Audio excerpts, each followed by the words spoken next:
Good afternoon, everybody, and welcome to the Tuesday live show with John Willis from Special Operations Equipment. And this week we have Bear from Bear Independent. How's it going, Bear? From the internet? Fabulous, tremendous, believe it. I see you have your summer due. Is it hot out there? Yeah, it's I think it's only supposed to get up to 97 today. Yesterday was like 99 and I don't know, 1,000% humidity. Yep. Whatever, you know. Weather Animals happens. still gotta eat. Animals still gotta eat. They don't care. The heartbeats don't care how hot it is. All the things still need to happen regardless of what the ambient temperature is. So I think on Sunday, I sweat completely through every stitch of clothing I had on 3 times throughout the day. Yeah. I got out of the shower. After that at 95 degrees. And I got out, put dry clothes on, and before I got through the garage, I was soaking wet again. Yep. We're supposed to have 105 this weekend, I think. See, John gets it hotter than I do because we're like 92 is the high right now. Yeah. But it's a little miserable in Oklahoma. Whatever. yeah, I was out there a couple weeks ago and it was already hot. But You just have to recalibrate. When you walk outside and it's 95, go in your greenhouse for a few minutes and come back out. The 95 will feel good. yeah. I think a lot of that, though, John, that's a good word because a lot of people like have an inside existence and then they go outside for a few hours to do maybe a few hours to do whatever needs to happen outside. And then they go back inside again. And so they spend, 20 plus hours a day inside. I'm the other way around. Like I wake up in the morning, I go outside and I really don't go back inside unless it's business related until like 9 o'clock at night. And then I go to bed and then I wake up in the morning and walk right outside again. And so I spend way more time outside than I do inside. And yeah, it's hot AF outside. Cool. Like, you just get used to it because what are your options? Like get used to it or die. So they call themselves preppers, but they sit in an air conditioned house. I mean, you might want to practice that at some point.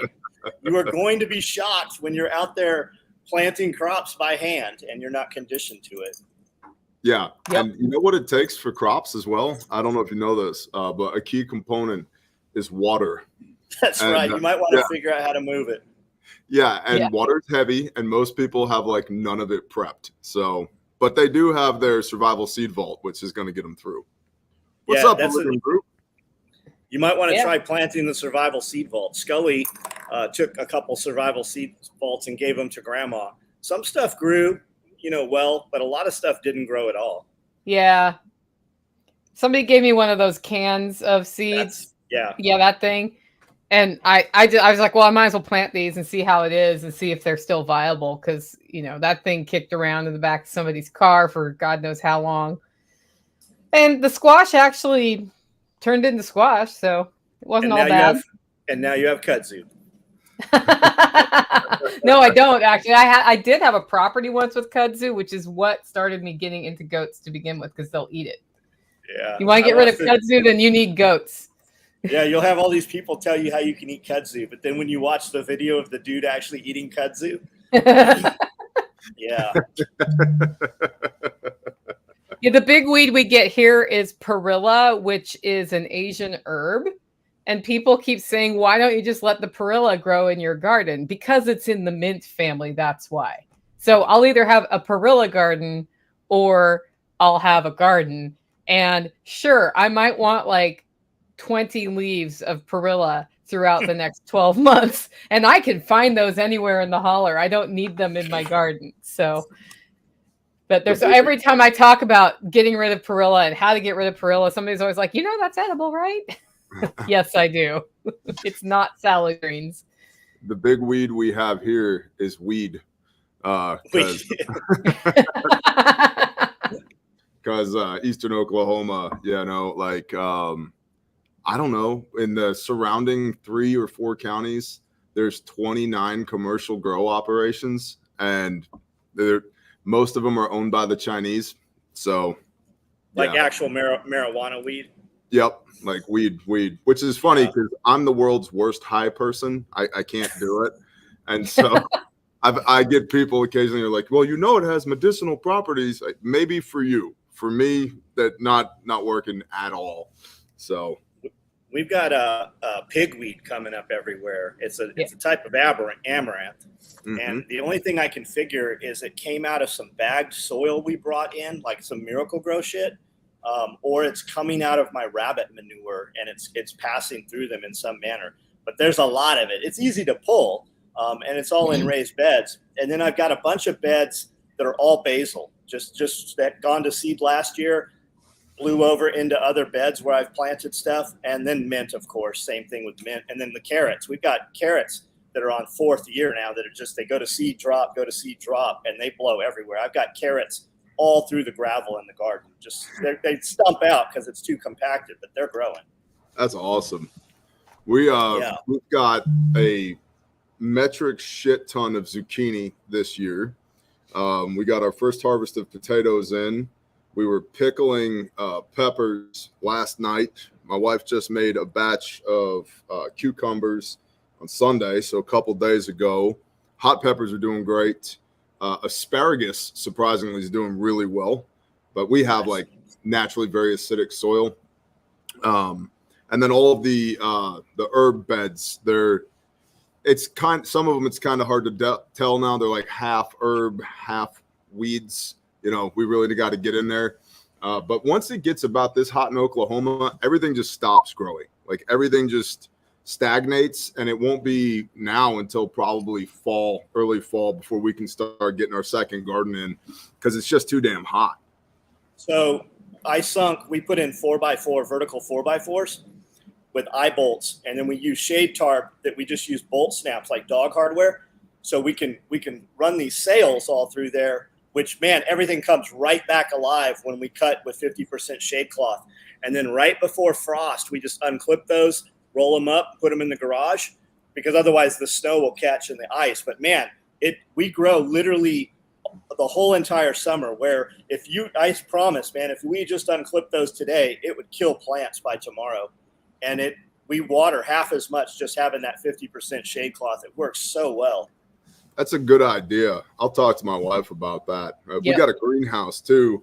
And oh man, this past winter, we got like 70-mile-an-hour straight line winds, and it just shredded the plastic on the greenhouse, which was only a year and a half old. So I've got to get more plastic up on the greenhouse as well. Man, we're running a Farmers Friends LLC row house. It's a 50-foot. Well, you've seen it. And I've had my plastics been on there going on 4 years now. And the building protects some, but we do get some winds coming that direction through there. And it's laid tree. Well, I mean, it snapped all these trees off the top, but the greenhouse is still standing. I thought for sure a few times we were going to just have that thing mangled, but I don't know if it's really that strong, or we just have it in a good place, probably a combination of them, but it's worked very well. And you can unskin those in the summer and shade cloth them also. It'll take, under an hour with 2 guys. So I'm a big fan of Farmer's Friend. I want one of their like 16x100 tunnels. And I don't have one because I don't currently have the time to work a 16x100 tunnel. But Farmer's Friend is actually where we at Refuge Medical got the idea, figured out that you can shut your website down for Shabbat. Because I was telling my wife about that a few years ago. I said, hey, I want you to see this tunnel. We're not buying anything. I just want you to go look. And so I pulled it up on my phone, and it was like, thanks for visiting our website. We'll be back after sundown. I was like, holy shit, that's awesome. So Monday morning, I called them. I was like, hey, yeah, listen, it's Bear from the internet. They're like, awesome. What can we do for you? I said, I want a greenhouse, how do you make your website do that? And I ended up on the phone with them for like 45 minutes, just chilling, just talking, sharing testimony and all of that. So huge shout out to Farmer's Friend. They're a really cool company. So yeah, we've got the 16x50, which is just half of the 100, and then the high rise kit. And with the high rise kit, it gives me, I think I'm at 16 at the peak. And then we built our doors. Their doors they sell are nice. They're very expensive, but we did our doors sliding, and that allows me to put the biggest piece of equipment I have in that row house if I need to get out of the weather and work on it or anything. And it's been great. There's awesome. Guys running them. There's guys taking them and building them out as 25-footers and running chickens through the winter in them. Curtis Stone runs his in something like that through the winter. Yep. That's cool. Okay, I've got a question here. What's up, guys? Barry, you coming to Self-Reliance Festival in October? Everybody always wants to know that question. So you knew that was going to come out this time, right? It's a question mark. I want to be there. I don't know if I will be there. I've got it on my calendar right now. It's the 13th, 14th, 15th, I believe, in October. And right now, I might have a potential conflict on the 13th. I don't know yet. So remains to be seen. But I love Self-Reliance Festival. And it's actually, you brought up Curtis Stone. Don't you have Joel Salatin, the OG, coming out? Yep. Yes. That's incredible. That guy is smart AF. Awesome guy. Yeah. And he's also one of the most gracious people you'll ever meet. You know, you talk, anybody walks up to him at an event and he talks to you. He's not worried about, I'm Joel Salatin. He'll talk to you. He'll listen. He has great advice. He has new ideas all the time, and just a really very easy, one of the easiest speakers I've ever worked with, just as far as getting things. I asked him, you know, I was like, can we put you in this lodging situation? And he said, Nicole, I'll sleep in a barn. And I'm like, well, I'm not putting you in a barn. So, you know. He might be more at home in a barn. You know, he is the OG, man. Like, the fact that he's going to be there and speak is worth the price of admission alone. And Self-Reliance Festival is awesome. But the fact that he's going to be there, that alone is worth going. And I'm speaking to everybody who's listening right now. I hear all the time, people bitch all the time. I just can't find people. I don't know where to find people. Go to events. Go talk to people. Yeah. And, well, how do I know they're into the same things as me? They're at Self-Reliance Festival. I imagine there's probably at least some ideological alignment there, you know? And something. So, yeah, go meet people. Go talk to people. It's a small price to pay. Like, if you used it just as a networking opportunity, it's incredibly well spent money. Then you add in all the demonstrations, all the vendors, all of the speakers. Like, it's a no-brainer. So long answer to your short question. I'm trying to be there. I don't know yet if I can be. Working on it. Awesome. Well, we'll definitely always make room for you, even if you show up at the last minute. Shit, I forgot. I was supposed to speak the last time I was there, and I ended up having to run out the door because of the Rolling Fork, Mississippi tornado. Yeah. So that same tornado made our tent come down, and we put it back up. And the cheat code for that is we always have an event the day before SRF. This will be Zero to Hero radio class. That'll be a 2-day radio class. Yeah. You could come to that, not even attend that, but that gets you access to the property. And everybody hangs out that night. So the speakers are typically in town a day ahead of time. So instead of having 1,000 people, there will be 100 people. And you can actually have real, meaningful face-to-face conversations. And we just sit around and tell ghost stories. And I once caught a fish this big. And it always turns into, you learn a lot. Like, you really get to know people on those first days. Yeah, and this time we have a chicken processing workshop the Monday after that Joel Salatin's kicking off with a demo. So if you have not gotten your fill of Joel Salatin on Sunday that weekend, Monday will be fewer people. And you're going to see him pull the heads off of chickens.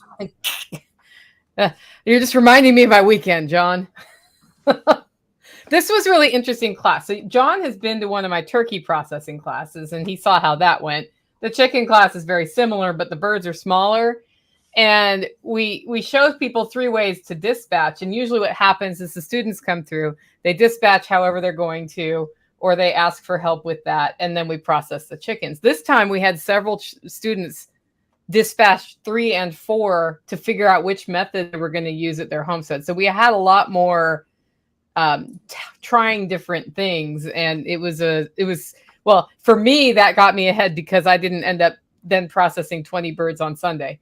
But it was super fun. So, and I was really impressed with people like addressing, because a lot of people who come have never dispatched anything, addressing that hesitance and then trying multiple methods to see what they were going to do. So every time somebody learns something like that, it's one more person who I think is ready to deal with actually taking care of themselves if they have to go beyond the grocery store.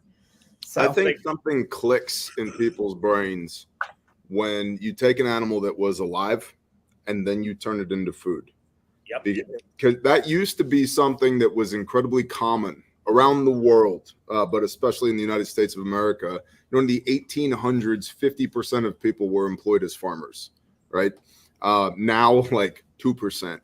And there's something very foundational to the human existence to be able to take this animal and turn it into food. To go from it's alive and I've got my hands on it to now how are we going to prepare it? That interim thing there, a switch flips. I've seen it happen in a lot of people. A switch flips and it's like, oh, it's real now. I really know. I'm not just playing anymore. I really know how to do this now. And for us, we run a lot of sheep. I processed more sheep than I can count. I don't even think about it anymore. It takes me 2 to 3 times as long to explain to somebody how to do it as it does for me to just do it. But it's been so cool to see so many people standing next to me processing a sheep that now I don't have to. There's like a dozen, we're just hanging out and there's a dozen people here who know how to take this thing that's alive and breathing and turn it into meat on a plate. And it's there's something that happens to the core of a person when you go from animal to meat. And it's like a game changer, I think, in preparedness to be able to do that. Yeah. They'll show someone else too. They will speak excitedly about it. They will pass that on to somebody else. Yeah. And I think you appreciate what's on your plate more.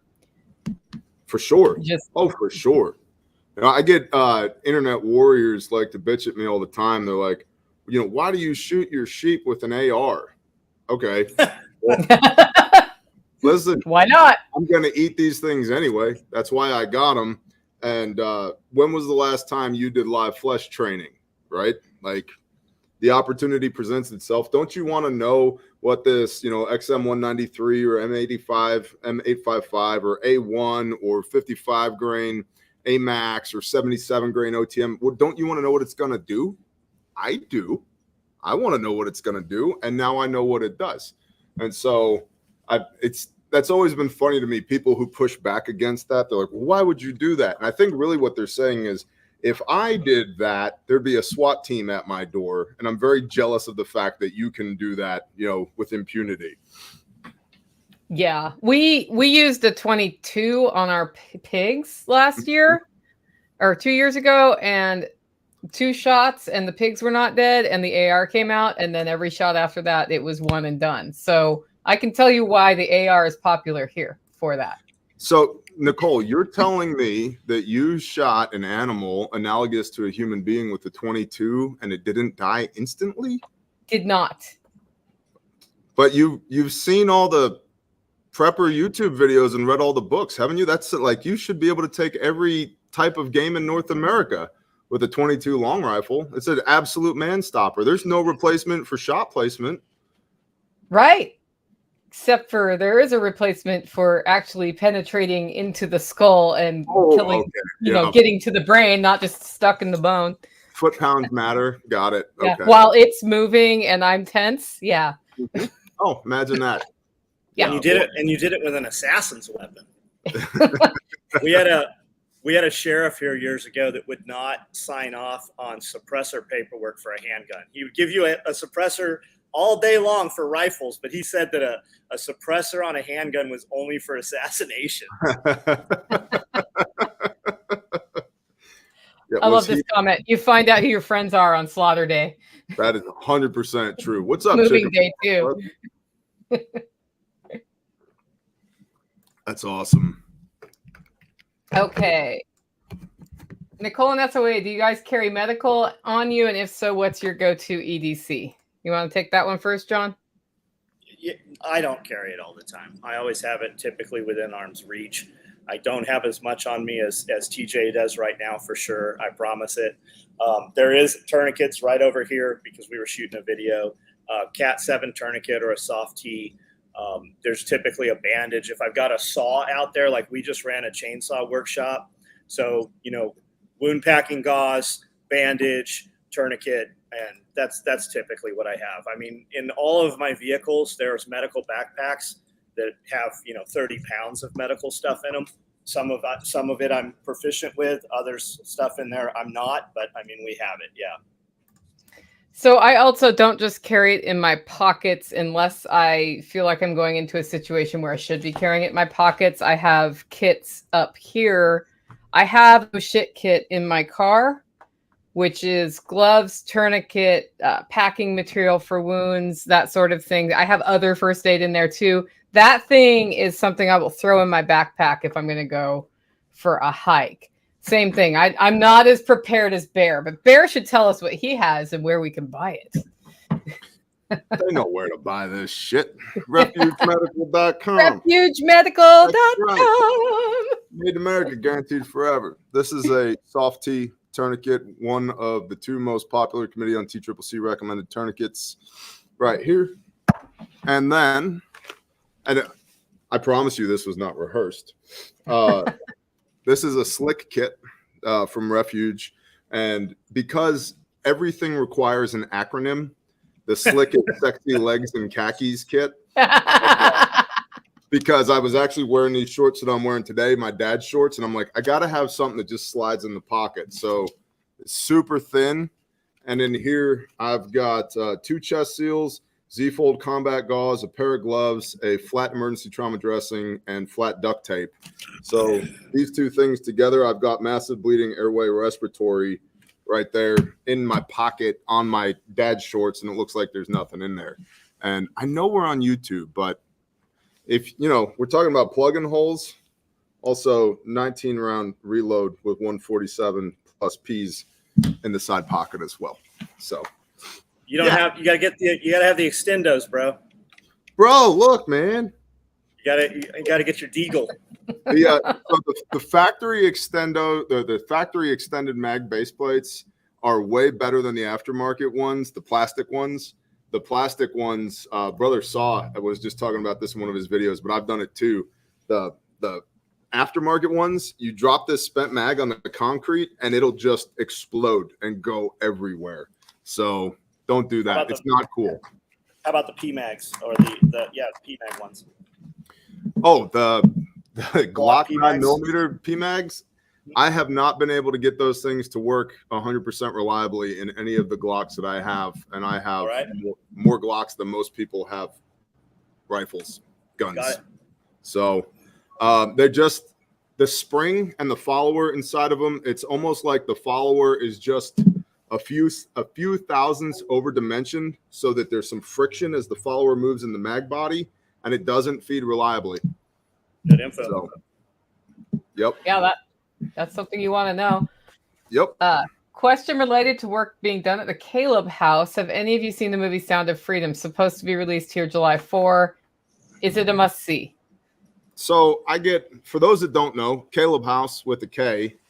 Caleb House is our juvenile human trafficking restoration facility, which is a bunch of $50 words for a place where we put children back together who have been sex trafficked. And when I say we, I mean myself and a team of professionals. We rescue and restore juvenile victims of sex trafficking. It's one of our 2 ministries. I've had a lot of people tell me, you need to, Bear, go watch the trailer to Sound of Freedom. It's going to be such an awesome movie, and go watch it. So I went and watched the trailer, and on the one hand, I think it's really good that Jim Caviezel et al. Are shining light on human trafficking. On the other hand, there's nothing in that trailer that surprised me even a little bit. Like even a tiny little bit. I was like, yep. Yeah, actually, that's a pretty mild situation right there. Yep. Okay. Yep. Cool. Tracking. That's what you said when I sent it to you. Yeah. And so part of that's like, I've been desensitized, and then part of that's stress inoculation, and then part of that is just reality versus just a mental assent or understanding of the situation. Like it's why we got involved in the restoration side, because the rescue is what everybody wants to do. That's the cool guy stuff. Let's put on our plate carriers and our rifles and bang this door and go in and make sure the bad shit happens. The bad guys rescue the good people and get them out. Yeah, that's important. We absolutely need to do that. Where do they go after that? There's no place for them to go after that. And so that's why we're building Caleb House. But there's nothing in that movie that surprised me even a little bit. I mean, if I'm being perfectly frank, it's like a Disney-esque version of what anti-human trafficking looks like.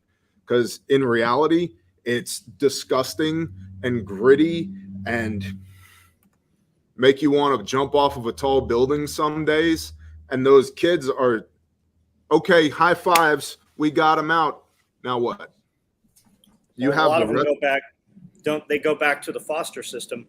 And a lot of the kids have been recovered. The same exact children recovered multiple times as they go through the foster systems. Correct.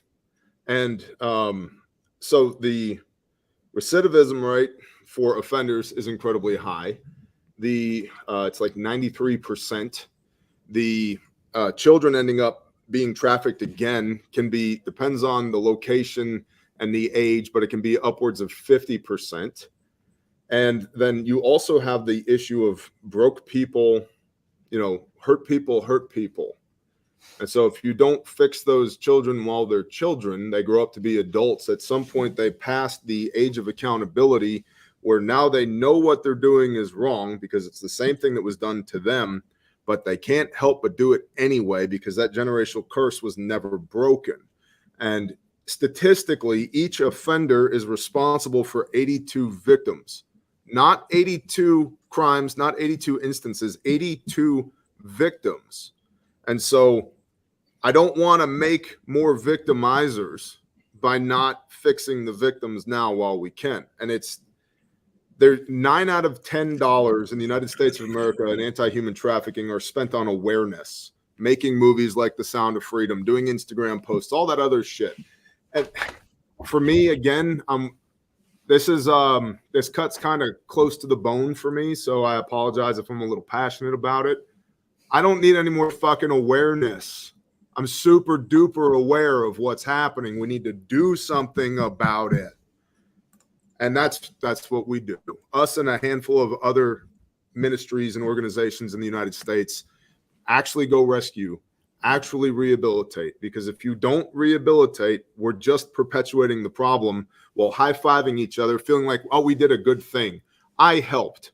You didn't help shit because that child's going to end up back in the same situation again until they're old enough to do that horrible thing to somebody else over and over and over again.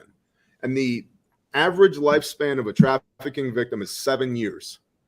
So if you're trafficked at 13, you're statistically dead by 20. Trafficked at 9, you're statistically dead by 16. Trafficked at 3, statistically dead by 12. And that shit happens. I have a 1-year-old in my care right now. So on the one hand, clap hand for Jim Caviezel making the Sound of Freedom movie. That's great. Go watch it. On the other hand, do something about it. Because if all you do is watch it and go, wow, that's terrible. We should, I hope they get that problem figured out. All right, what do you want for lunch, Susie? It don't matter. Yeah. It doesn't matter. So this is the perfect time to talk about Whiskey with Bear. Yeah.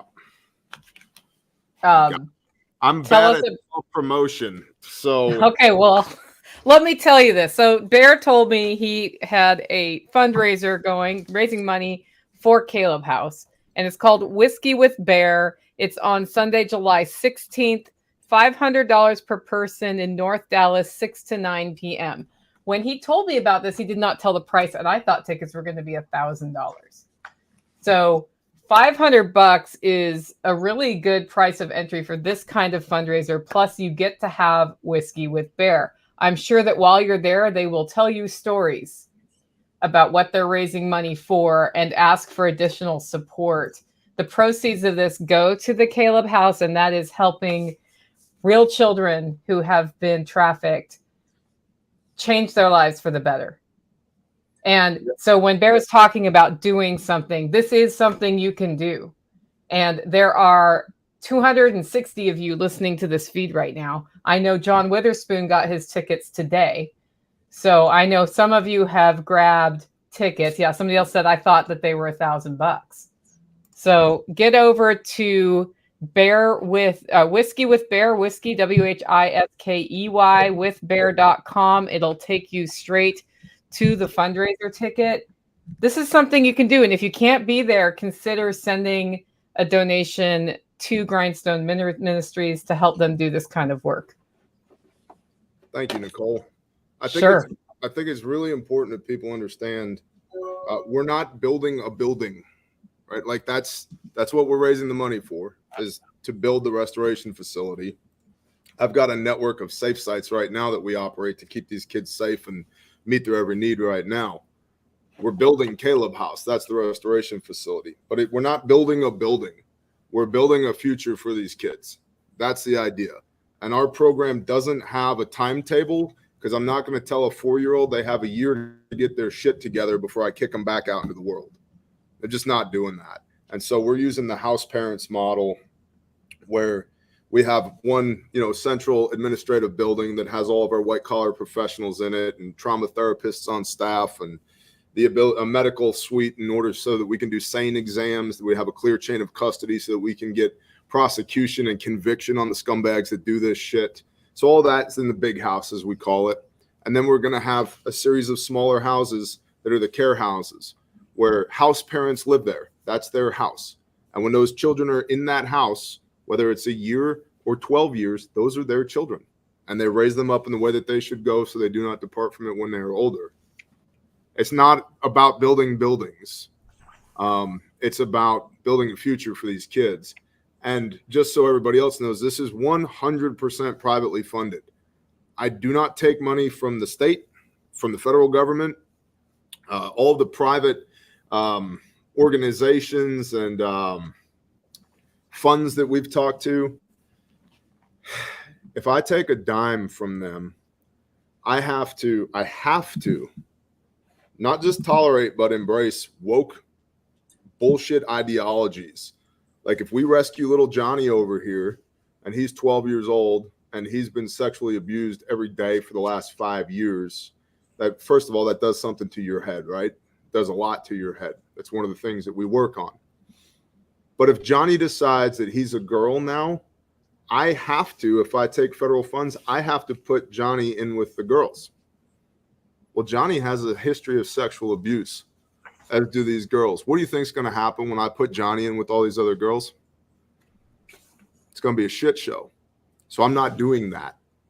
And so therefore, I don't even want to, but I can't receive federal funds. I can't receive state funds in order to be able to grow this. So to not be subjected to that woke bullshit ideology crap, we're 100% privately funded. And it comes in 5s and 10s and $20 bills. And we are incredibly thankful for that.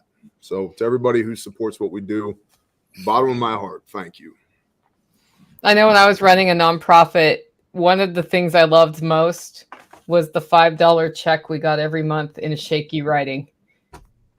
Those are the best, because that person really understands the mission and they're giving what they can. So guys, Whiskey with Bear, WHISKEY with bear.com if you want to check it out. Grindstone Ministries is the parent organization or parent nonprofit that handles all of the charity work that Bear does. So definitely check that out. Okay. Where is that posted on social media, Bear? I know that you guys had tagged us on it on Instagram, but I was just looking forward to reshare it, and I'm not finding it. It's been on the Grindstone Ministries IG. It's been on my channel. I've shared it on Patreon a couple of times. There's a couple other people like Yehuda Remmer from the Pew Pew Jew has shared it. He's going to be there. A couple other people as well. But I'm bad at shameless self-promotion, so it's not all over the place. Although I know that my media team, which is weird to say, I have a media team now. I know that my media team will probably chastise me when I say, hey, we need to go promote this Whiskey with Bear thing. They're going to say, yeah, there's been 12 things we've told you to do that you haven't done thus far. So it's honestly probably on me at this point that it's not more out there. So if your media team is listening right now, which I assume they are, anything that you guys want to push forward, tag me in it. I'm sure there's a bunch of us you can tag, and we will also push it to everybody that pays attention to our media. Thank you. Yeah, definitely tag me in it too. And Self-Reliance Festival, we'll get it out on all of those channels. We'll get it out anyway on those channels today because we just talked to you. But if there's a future push, go for it. Okay, how long? Let's see. Just one last thing on this. How long will you be raising funds for?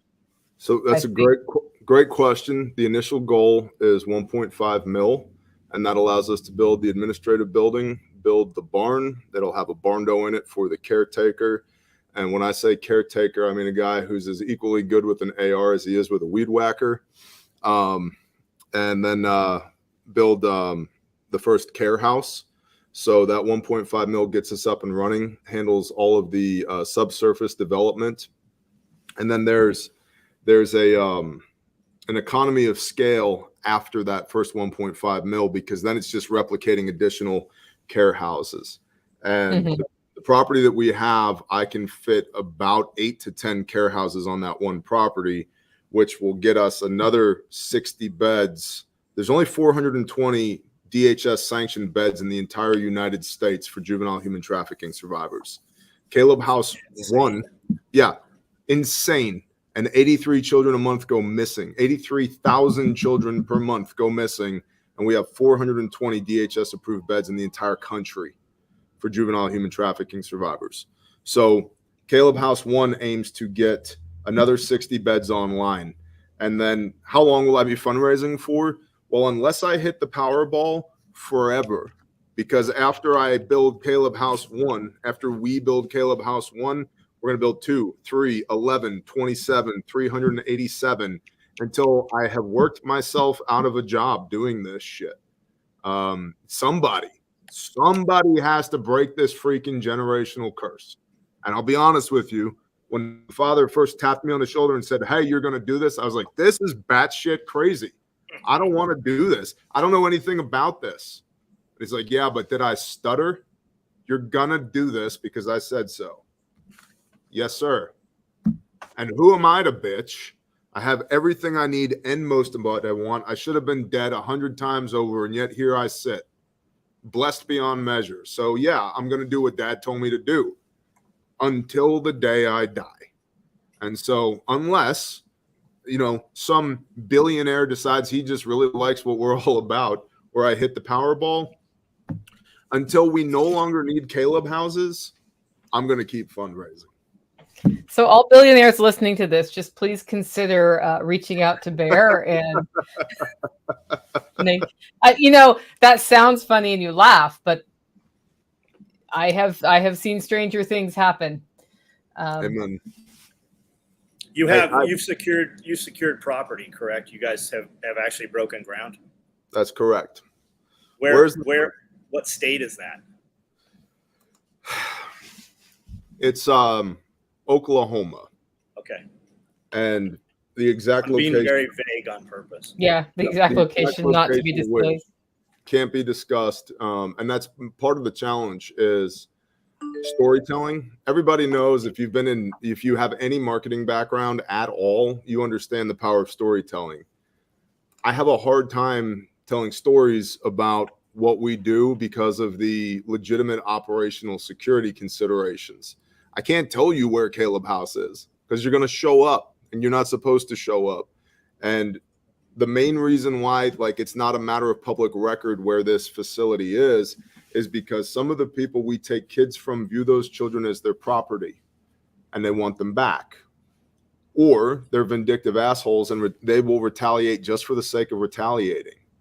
Now, I'm not afraid of those people, but I also am not a fan of gunfights at my doorstep.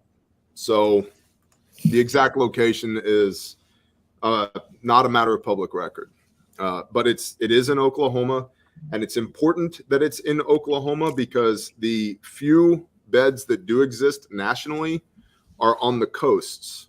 They're not in the center of the country. And so basically, if you're not on the East Coast or the West Coast, there's no place for you to go. DHS has no place for you to go. So then you will have somewhere. So everybody who has just said you're going to go to Whiskey with Bear, thank you for grabbing your tickets. We appreciate that. Can contractors sign up to help the development? Yes, Bob Lester, you can. Email admin@Grindstone Ministries and prepare for the Bohica drill. Bend over, here it comes again. There's a significant amount of vetting for you and your company to make sure that you are who you say you are. And it's not because you are probably an excellent human being. However, there are people, and this is sick, there are people who are pedophiles who will volunteer to assist ministries like ours to have access to those children.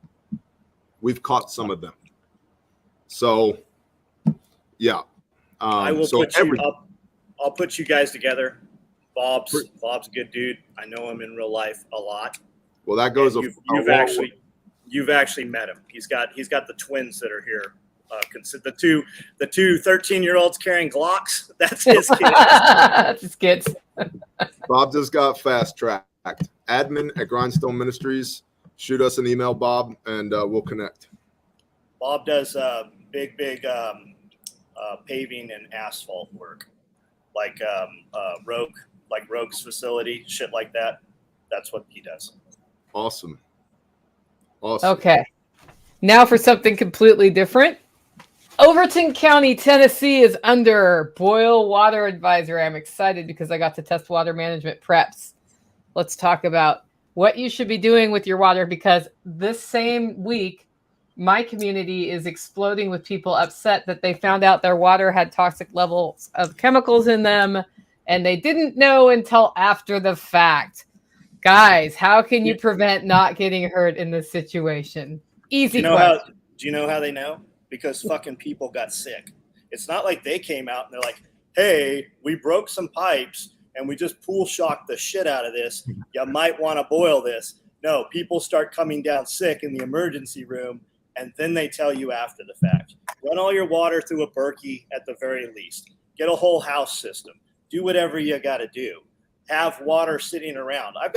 There's 700 gallons of water in this building right now, in addition to, and that's all treated water, right? And you don't have to, there's no magic to saving your water. If it comes out of the faucet from municipal water system, it's got chlorine in there. There's no such thing as stale water. It might taste bad. I mean, we used to drink water out of cow ponds and shit as kids. Just have some water. Have a way to clean some water. If you can't clean the water, boil the water. If you boil the water and there's gasoline, boiling the water is not taking the gasoline out of it. Boiling it kills what swims in it. Filtering it takes out what man put in it. Yep. Everything John just said, I agree completely. Berkey at a minimum. We also have a whole house reverse osmosis system. We've got 3 wells, 2 artesian springs, ponds, 3 creeks, and an 8,400 gallon saltwater swimming pool, and 2,000 gallons of rainwater collection on the back of my team room. And I still don't feel like I have enough water. So I think having the appropriate volume of water is also something that people should realistically look at, because a lot of people don't. Or if they do, they're operating off of the 1 gallon per person per day rule. It's 1:14 p.m. Central, and I've had a gallon of water already today. So every day minimum. Man, you're so ghetto with your above ground swimming pool, bro. I'm totally going to get one. It's on my short list. I heard you say it the other day. Back to that billionaire who's silently listening in the chat. Yeah, so my wife was the one who talked me into the above ground swimming pool, because you know me, dude, I like heavy equipment. I'm like, bring a track hoe in here, we'll make a swimming pool, no problem. But our water table in that area is actually incredibly high, and my wife was concerned about the cost and permanence. So she's like, look, we'll get one of these. It's 8,400 gallons, blah, blah, blah. And I said, cool. I want to be able to use it as a tertiary water source. So if I can use it as a tertiary water source, I'm 100% in. And then, being frank, added bonus of wife in bikini on the regular, 100% on board with that. So yeah, it worked out. That's awesome. Yeah. I see somebody asking about storing water in plastic. Look, if you can store all of your water in 5-gallon glass Sparklets bottles, more power to you. If you can store it in something not plastic, more power to you. If we're worried about the plastic, filter it. I saw somebody also say fluoride. My municipality here, I know the dude, Chester, who is Gorham's brother. There's no fluoride in our water here. A lot of it has fluoride. Fluoride is very horrendous. It is not the same fluoride that the dentist put on your teeth. There's a poison control. If you eat a tube of toothpaste, you're going to die. Call this 800 number on every tube of toothpaste that has fluoride. But the Berkey filter with the white filters will pull that out. There's other ways. There's other filters on the market also that will pull out the fluoride. But in a municipality grid down type situation, temporary or permanent, I don't care about fluoride anymore. I promise you, I put enough performance enhancing chemicals in my body that it's probably going to do something to me before the fluoride catches me. Not to mention all the stuff. When's the last time you saw a clear sky? Like that, I think that's real. I know guys want to talk about that sometimes, but I believe that. I mean, the videos are there. We're doing ground-based spraying. I mean, I live with crops all around me, and they're using those big spray rigs. So I'm getting all kinds of stuff. Fluoride, as bad as it is, and I do believe in it, that it's very insidious. I've got a ton of other shit that's going to get me before that. Probably me. I'm probably going to get me before fluoride gets me. Yeah, well, dehydration will kill you faster than fluoride will. If you're just trying to pace plan that out, Yep. Man, Bob, 14 million. I got to step my game up. Well, Bob probably can help you with that. Bob can help me with that. If you're going to store in plastic, do not use plastic milk jugs because the plastic breaks down and you end up with empty jugs and a rotten floor. No, you also go to grab those milk jugs, and when you excitedly pick them up, the handles are crushed in your hands and the water is all over the place too. John Willis, how many 5-gallon buckets of beans can you stack on each other before you have a problem? If you buy the real lids, if you're running like expensive Gamma lids, you can stack them higher. The real fix for that is 3.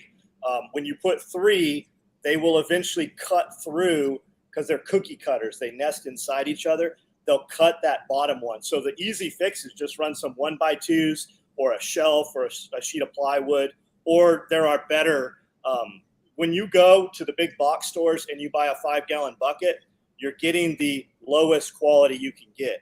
You can go to Uline and you can buy buckets, and I think is it a gross bear? I think it's 144 comes per pallet. Yep. And you can get them and you can pick your colors. So red has medical in it, blue has water treatment in it, whatever colors you want, and you can get different types of lids. And then back to I could go on water for 2 days straight. LCI is who makes the military water cans, right? The United States government uses plastic gas cans. You got to have a strap wrench and really crank them down or they leak. Every other country in the world who's not shooting at us but shooting beside us, they use metal jerry cans.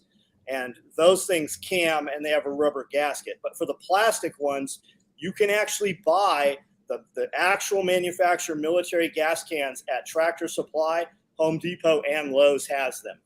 And you can buy them. They have them right on the shelf. I saw them at Lowe's the other day in the clearance section.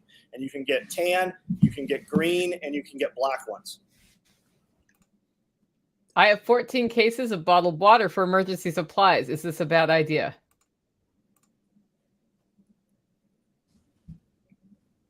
How quickly are you going to consume them? Right. We use bottled water. We buy inexpensive bottled water. It's usually pretty poor water. Comes from the municipality. It comes literally out of a faucet. It's got all the chemicals in it. And we use them because we throw them on the back of four-wheelers and we drive them out there so that when we have 100 people here who are not drinking, like I had dudes walking around last weekend just handing people bottles of water because none of us would have gone. Myself, I wouldn't have gone and got water. People brought me, and if I have it in my hand, I will consume it. But yeah, absolutely. Get water. You know what's cheap? Water costs pretty much nothing when you turn your faucet on and it comes out. When it doesn't come out, it's very expensive. Yep. That's true. And regarding the cheap plastic bottles, like the cases of the 16-ounce bottles, I would keep an eye on how long they last. Eventually, those bottles will break down too. If you're going to store in used containers, I have heard good things about the Treetop apple juice containers and soda, like the plastic soda containers. I know Jack Spirko has some Treetop containers we've been using for 6 years now, and they have not broken down because we use those to carry water at his events. And the Arizona iced tea, if you know anybody that drinks that poison, get their bottles. Yeah. So check your water and see how your bottles are doing. Okay, what brand of shade cloth are you using? The ones I've used fail in a short amount of time. Okay, I am actually not using shade cloth. I am using tarped netting from Tractor Supply because it was readily available, and it's been out there in place for 4 years. And we didn't take it down, and it caught snow and ice and actually bent my 4x4s almost 90 degrees. I cannot believe that it did not snap them. We actually cut the hardware off to get the snow load. I have a video of it. It's actually pretty cool when that stuff snapped and that ice hit the ground. And they're still functioning 100%. I bought some off of Amazon this year, and I read a lot of reviews. I don't know that it's going to make it beyond a season. I'm considering it as just, you know, just a consumable. Farmer's Friend has shade cloth and Grower Solution. They will custom make any percent, and it's not even expensive. Any size you want, any shape you want, however many grommets you want, whatever color, whatever percentage. It's not expensive. Now, I'm running 20 by 20 pieces, and I just paid for the one off of Amazon. I paid like $15-20 for it. It's super light. It works great. I don't know how it's going to hold up in the sun. Those other tarps that I'm using, which are actually sold as netted tarps from Tractor Supply, those things, I just went to buy another one of them. They're $120 this year. Now, I can tell you, if it's the exact same product, though, I have had it out in the elements for 4 years straight. I use Illuminet and have had it for a decade. And you've probably, I don't know, John, if you've noticed, but I'll throw it over the plastic clear things. Yep. It was on a greenhouse first. That greenhouse disintegrated before the Illuminet disintegrated. But I rolled up and put it away for the winter. I'm sure if I left it out in the winter, that would be less durable. But it lasts really well, and it works really well. I also just this year did the same thing you did. I got some cheap ones on Amazon for under Taj Mahal because I could not find the right Illuminet to get yet. Yep. But I will find it. Grower Solution is about 15 minutes from you, Nicole. And it's huge. They're a huge growing greenhouse operations supply house. Growers what? Solution. They make, and Bear, you'll be interested in this too. They do a drip irrigation system, self-watering. They do a low pressure system that you can feed off of a 6-foot head. So if you just bump your IBC totes up 6 feet, they will water, and it's what you're using on top of or under your black weed matting, right? So when you're burning and you plant straight in, I would put it on top so that if you see a problem with it, you'll see that where it's not actually feeding. But they have low pressure heads, they have high pressure heads, they've got inline filters to pull city water chlorine out of the water. They have everything. That's awesome, dude. My wife is big into that drip line irrigation stuff. Just cuts down on the time it takes to water, cuts down on the amount of water that you use. So absolutely. Yep. You got me over here Googling mesh tarps while you're talking. Like, I'm like, hell yeah, that's awesome. I got to get some of those. Yeah, every time I have a talk like this, John says something that I have to write down. So I always make sure I have a pen and paper. ready Has to anybody go. noticed? I have four-wheelers and razors out here on the property. I think there's like 6 or 7 of them. I have 2006 Yamaha Grizzly and Kodiak sitting out here from 2004, and the seats are fine. I have a 2019 Polaris out here, and the seat is literally rotted out of it. It is just disintegrated. Like when they say they don't make stuff like they used to, they're making it even worse than when people started saying that. It's the sun is just destroying shit. So if you have shade cloth and tarps and stuff, man, and like we use 2 packs of tarps on all of my dog kennels, and they come from Costco, and those don't work like they used to either. But when you reskin, when you put a new one up, if you put your old one over it, it'll keep a lot of the sunlight off of that, and you'll get 6 months to a year out of those things. Life Done Free. What's up, Tag? Oh, Tag has joined the stream. We need to get him back on soon too. Best practices to store canned goods. Basement, cool place. Those sound like great ideas to me. Stable temperature, as dry as you can. Moisture will rust. So just you want it as stable as you can get it. And that goes, I think, for storing any dry goods or anything. So cool, dry place for anything that is constituted. It's in a can or a jar. Plastic can, metal can, glass can or jar, cool, dry place. Ambient, not an ambient temperature, climate controlled-ish, not freezing, not getting over 100 degrees, because the cans will pop, the jars will break, and the food inside will deteriorate. When it comes to anything that's not constituted, that's below 10% moisture content, like corn, rice, wheat, beans, pasta, all of your freeze-dried stuff, whatever it is, that stuff can go in ambient temperature. It can go, and I get a lot of questions like, yeah, but I live in Vermont. It gets down to negative 27 here. Awesome. Great. That's better. The issue that you might have would be the degradation of the plastic that your buckets are made out of, that stuff is in. But the food itself, as long as it's inside of Mylar bags, freeze thaw doesn't bother it at all, because there's not a high enough moisture content for it to bother it.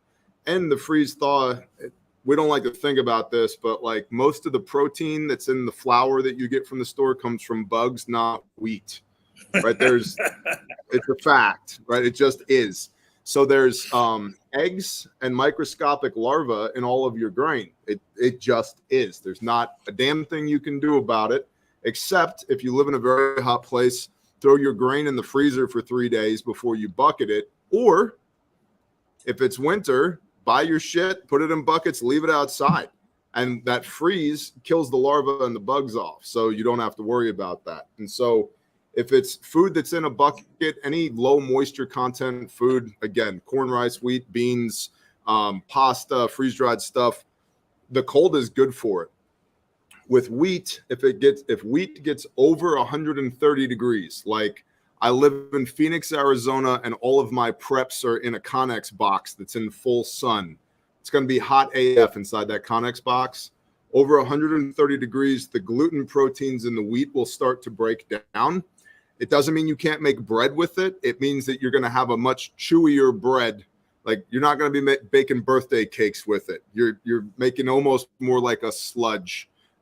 Because the gluten starts to break down. You can still eat it. You can make hardtack out of it. There's Cheerios, whatever you're into. You can still bake with it, but the gluten will start to break down. Over 140 degrees on wheat, that wheat's basically done for. But generally speaking, in North America, anything with a low moisture content, you can leave outside as long as it doesn't get wet. Outside, meaning in a shed, in the barn, in the garage, wherever, ambient temperature, and it's going to be fine. There is an acceptable amount of rat hair and cockroach legs in candy bars and all of your processed food. Like that's a no bullshit. You can look that up. True. I also noticed that Pastor Joe Fox on that Vice show they did, he had IBC totes and 55-gallon drums with metal band lids full of grains just sitting, out on the side of shipping containers. So I've wondered about that too, just taking bulk grain, buying super sacks, dumping it into IBC totes and then just putting it in the lean-to and just stack them up on pallets in the cages. Well, so let me tell you how. Here's a little insider baseball, John. Let me tell you how that's done in an IBC tote like that, because you may not know this, but Pastor Joe Fox is my dad. So, Yes.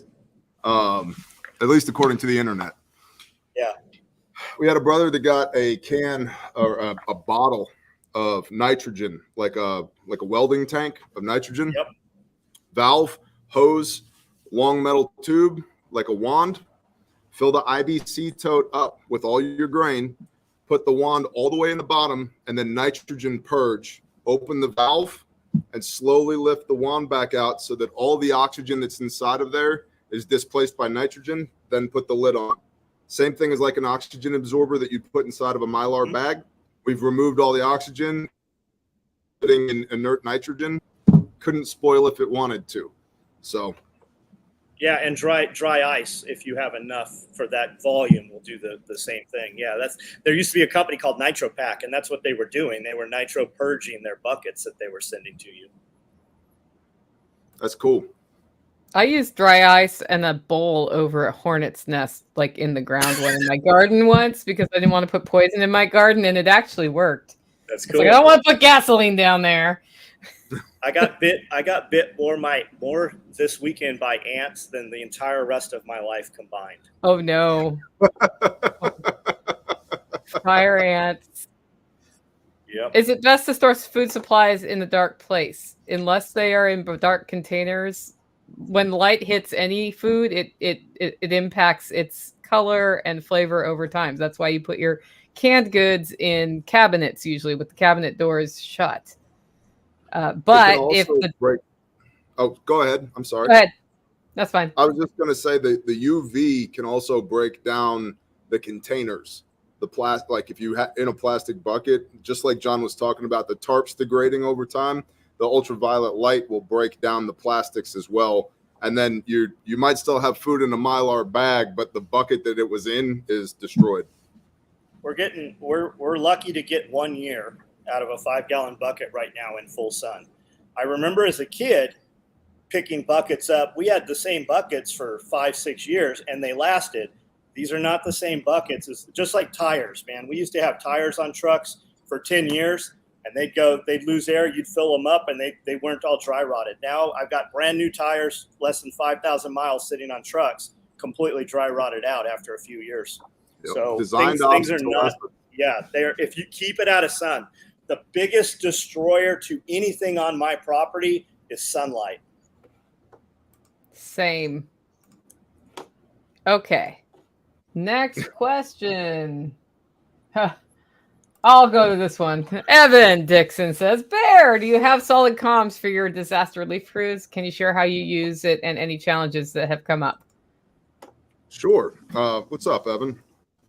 So I would love to get I'd love to get you guys together, man. Yeah.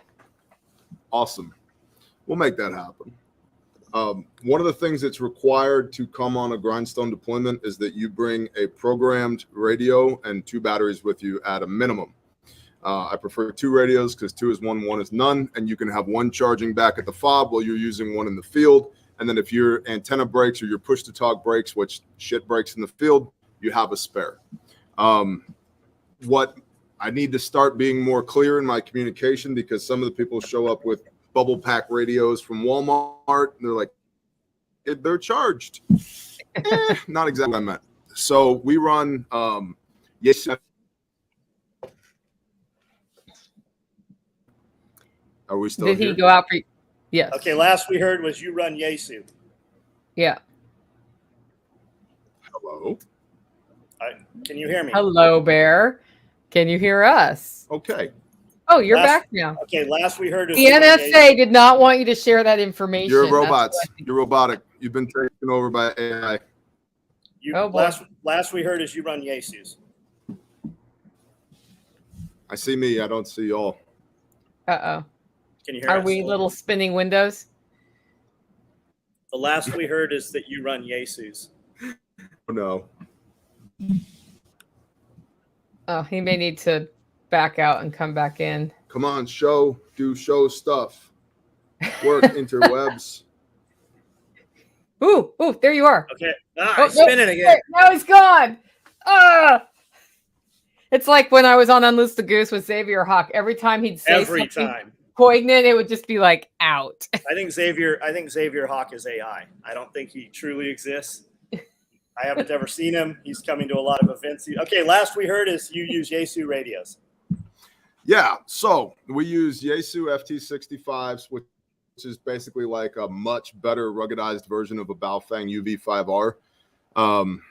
And that's what we run. We have multiple spares that we can issue out to people that don't bring radios with them, but bring a freaking radio. Challenges that I see with radio comms. The first is most people, they might have mental assent to how a radio works. Like,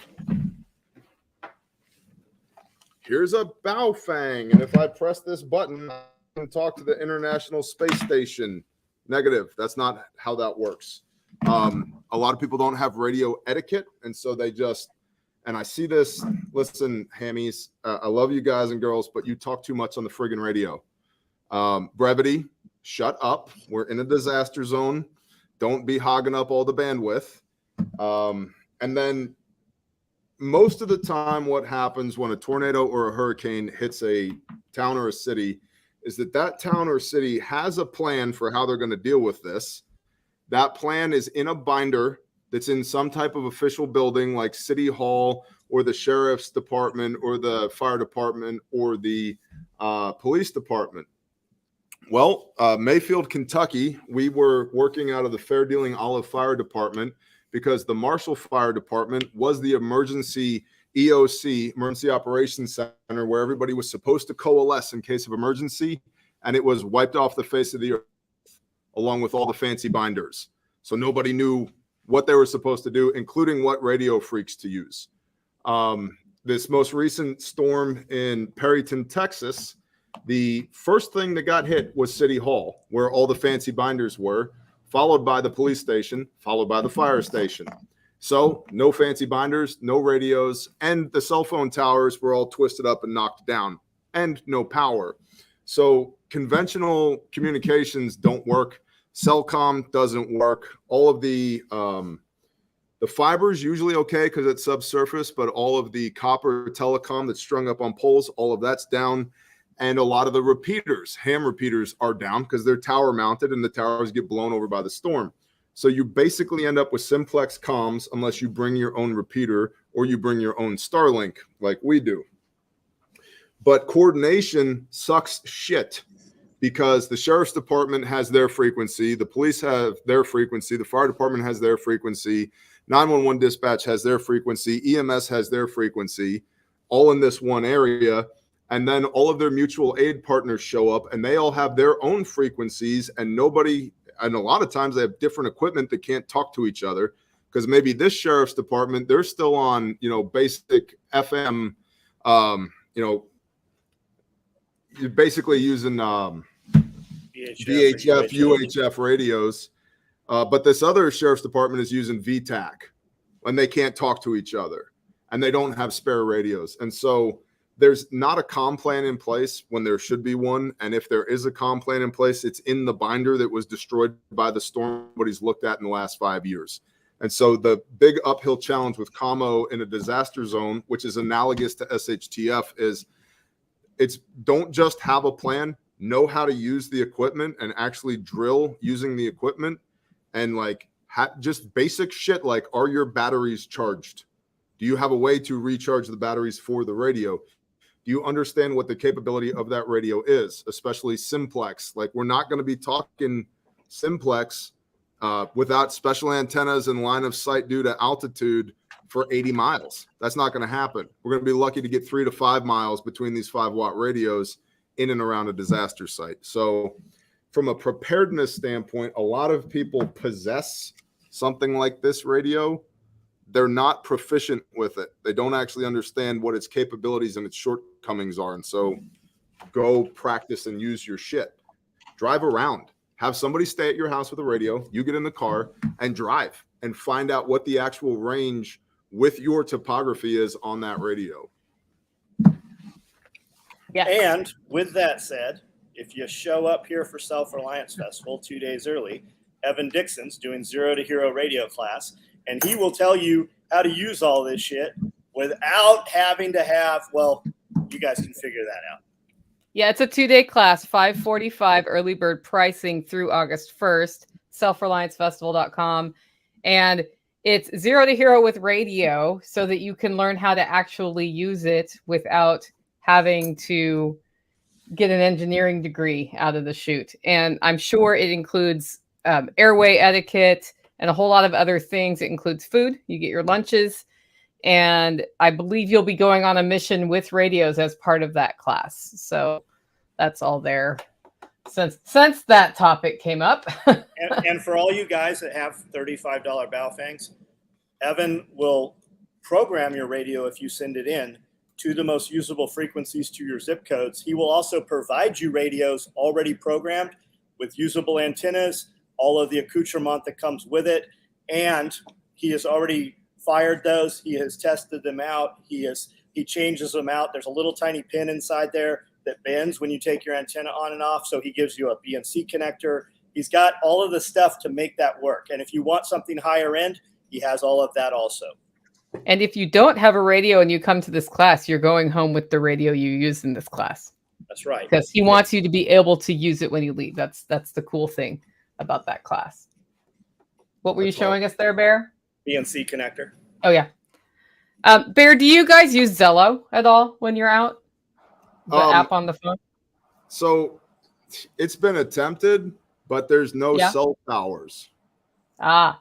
So it's for disaster relief, any plan that you have that is predicated on the grid working is a bad plan because it doesn't work.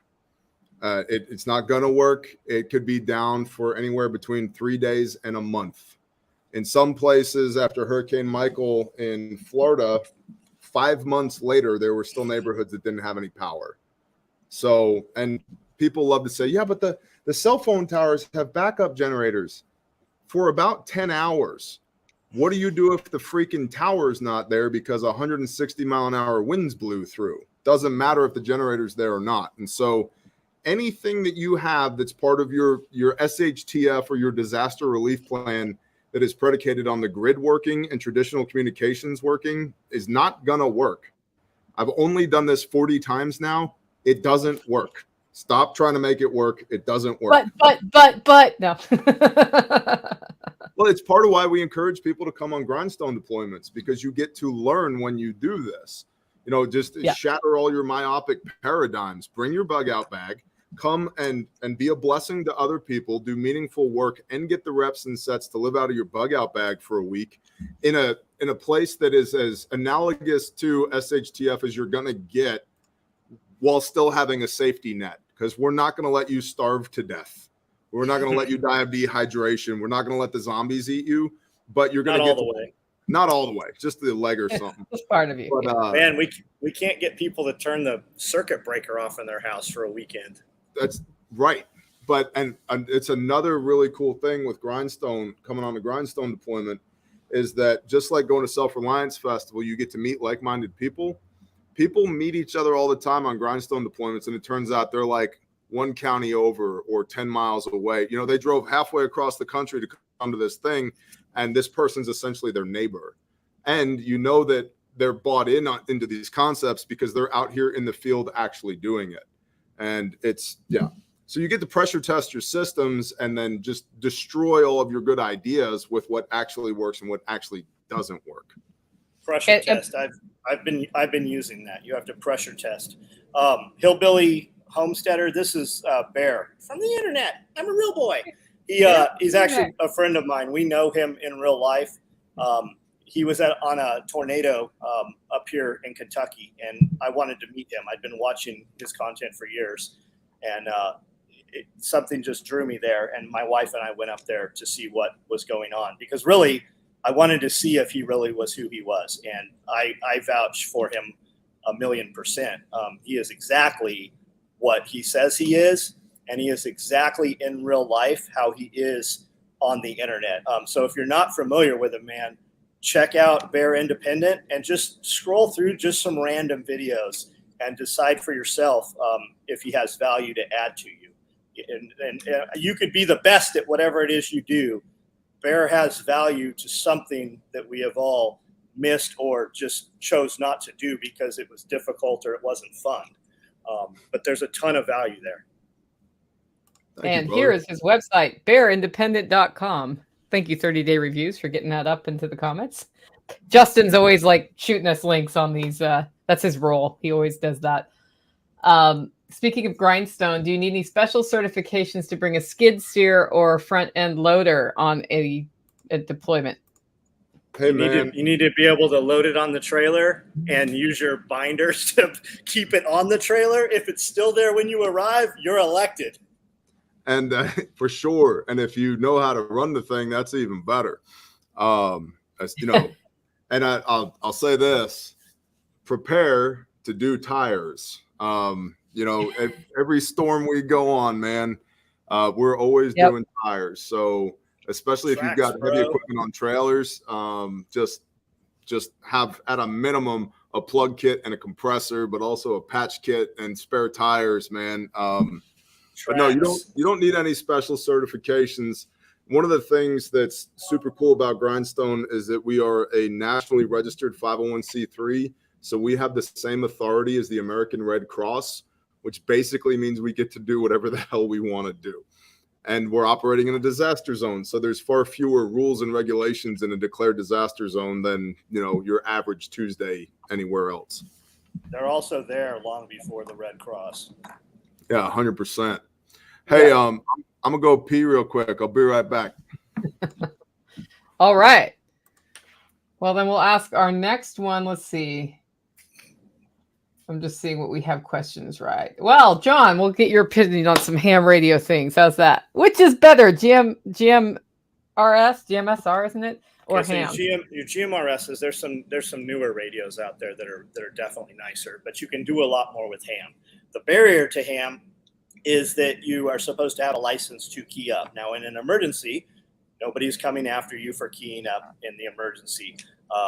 And who is enforcing that? The FCC is not out there chasing you around. It's other ham radio guys that are out there mad that you're keying up, right? If you're not interfering, they've got stubby antennas you can put on there, right? I don't think we're even supposed to say this.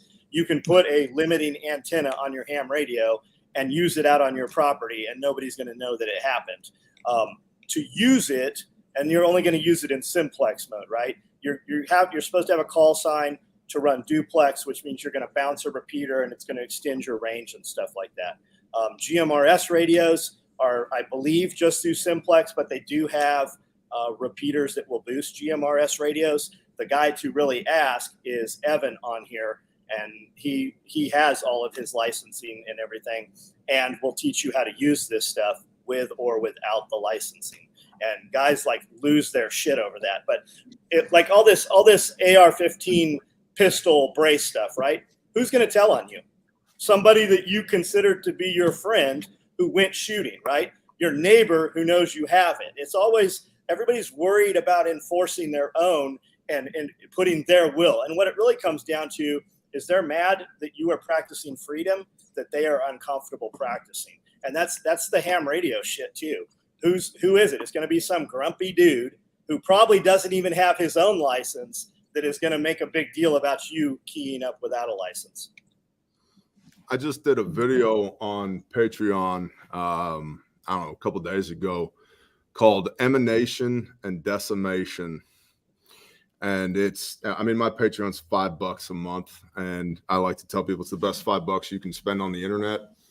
That video, about a 40-minute video, I think that was gold. And one of the things I talk about in there are the hams that are like get their rocks off on fox hunting and direction finding people and calling people into the FCC. I think that shit's shameful, personally. We operate a lot in disaster zones where none of those rules matter anyway because it's a declared disaster. So I'll do whatever the hell I want to do on any band I want to. Thank you very much. But there's also something you need to know how to use a radio. That's kind of like kindergarten and like grade school type learning, you need to know how to do that stuff. You also need to know when not to use a radio.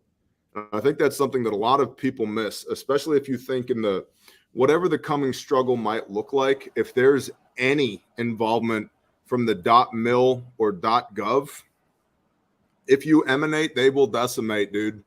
And I know this because we train with a lot of people who are very good at that. And you key that radio one time in the wrong place, there's an aerial asset that you've never seen that just wiped you off the battlefield. That fast. We do it to people. We do it all over the world. All the time. All the time. Yep. This thing is your tattletale. They'll just send a drone right to this. We give people these as informants so we know where they are, so we know where to put the 500-pound bomb. Like, that shit's real. We know this. We've been doing that for 2 decades. But we're over. Nobody's listening. Even U.S. citizens 100%. Sitting at cafes. Yep. Ham Karens, yeah. Sad hams. Sad hams. Bad hands. And guys, I'm not saying don't get a license, right? You can study every night for 15 minutes, and in 30 days you can go take your FCC exam. If you're going to use HF and you're going to bounce ionosphere and you're going to know antenna propagation and you're going to ping and bounce towers, you're going to need a license to do that stuff. I'm not saying don't get a license. But everybody can get a basic radio proficiency, for example, by taking Evan's class. Yes. And that helps in a situation where all comms are down. In 2020, I believe it was March 2nd or 3rd, tornadoes tore through Tennessee. And my house was not damaged. But we did not have landline. We did not have internet. We did not have cell because it took out regional communications centers. And the only reason we knew what happened is I drove to Walmart and asked.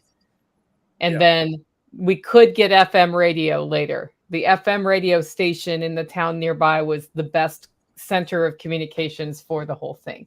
Had we had ham capacity here, and this is why we have it here now, we would have been able to get messages out. We couldn't even get messages out. So I think it's well worth the time investment to, and it's, every new skill you learn, even if you never use it in a crisis, gives you another perspective that helps you solve future problems.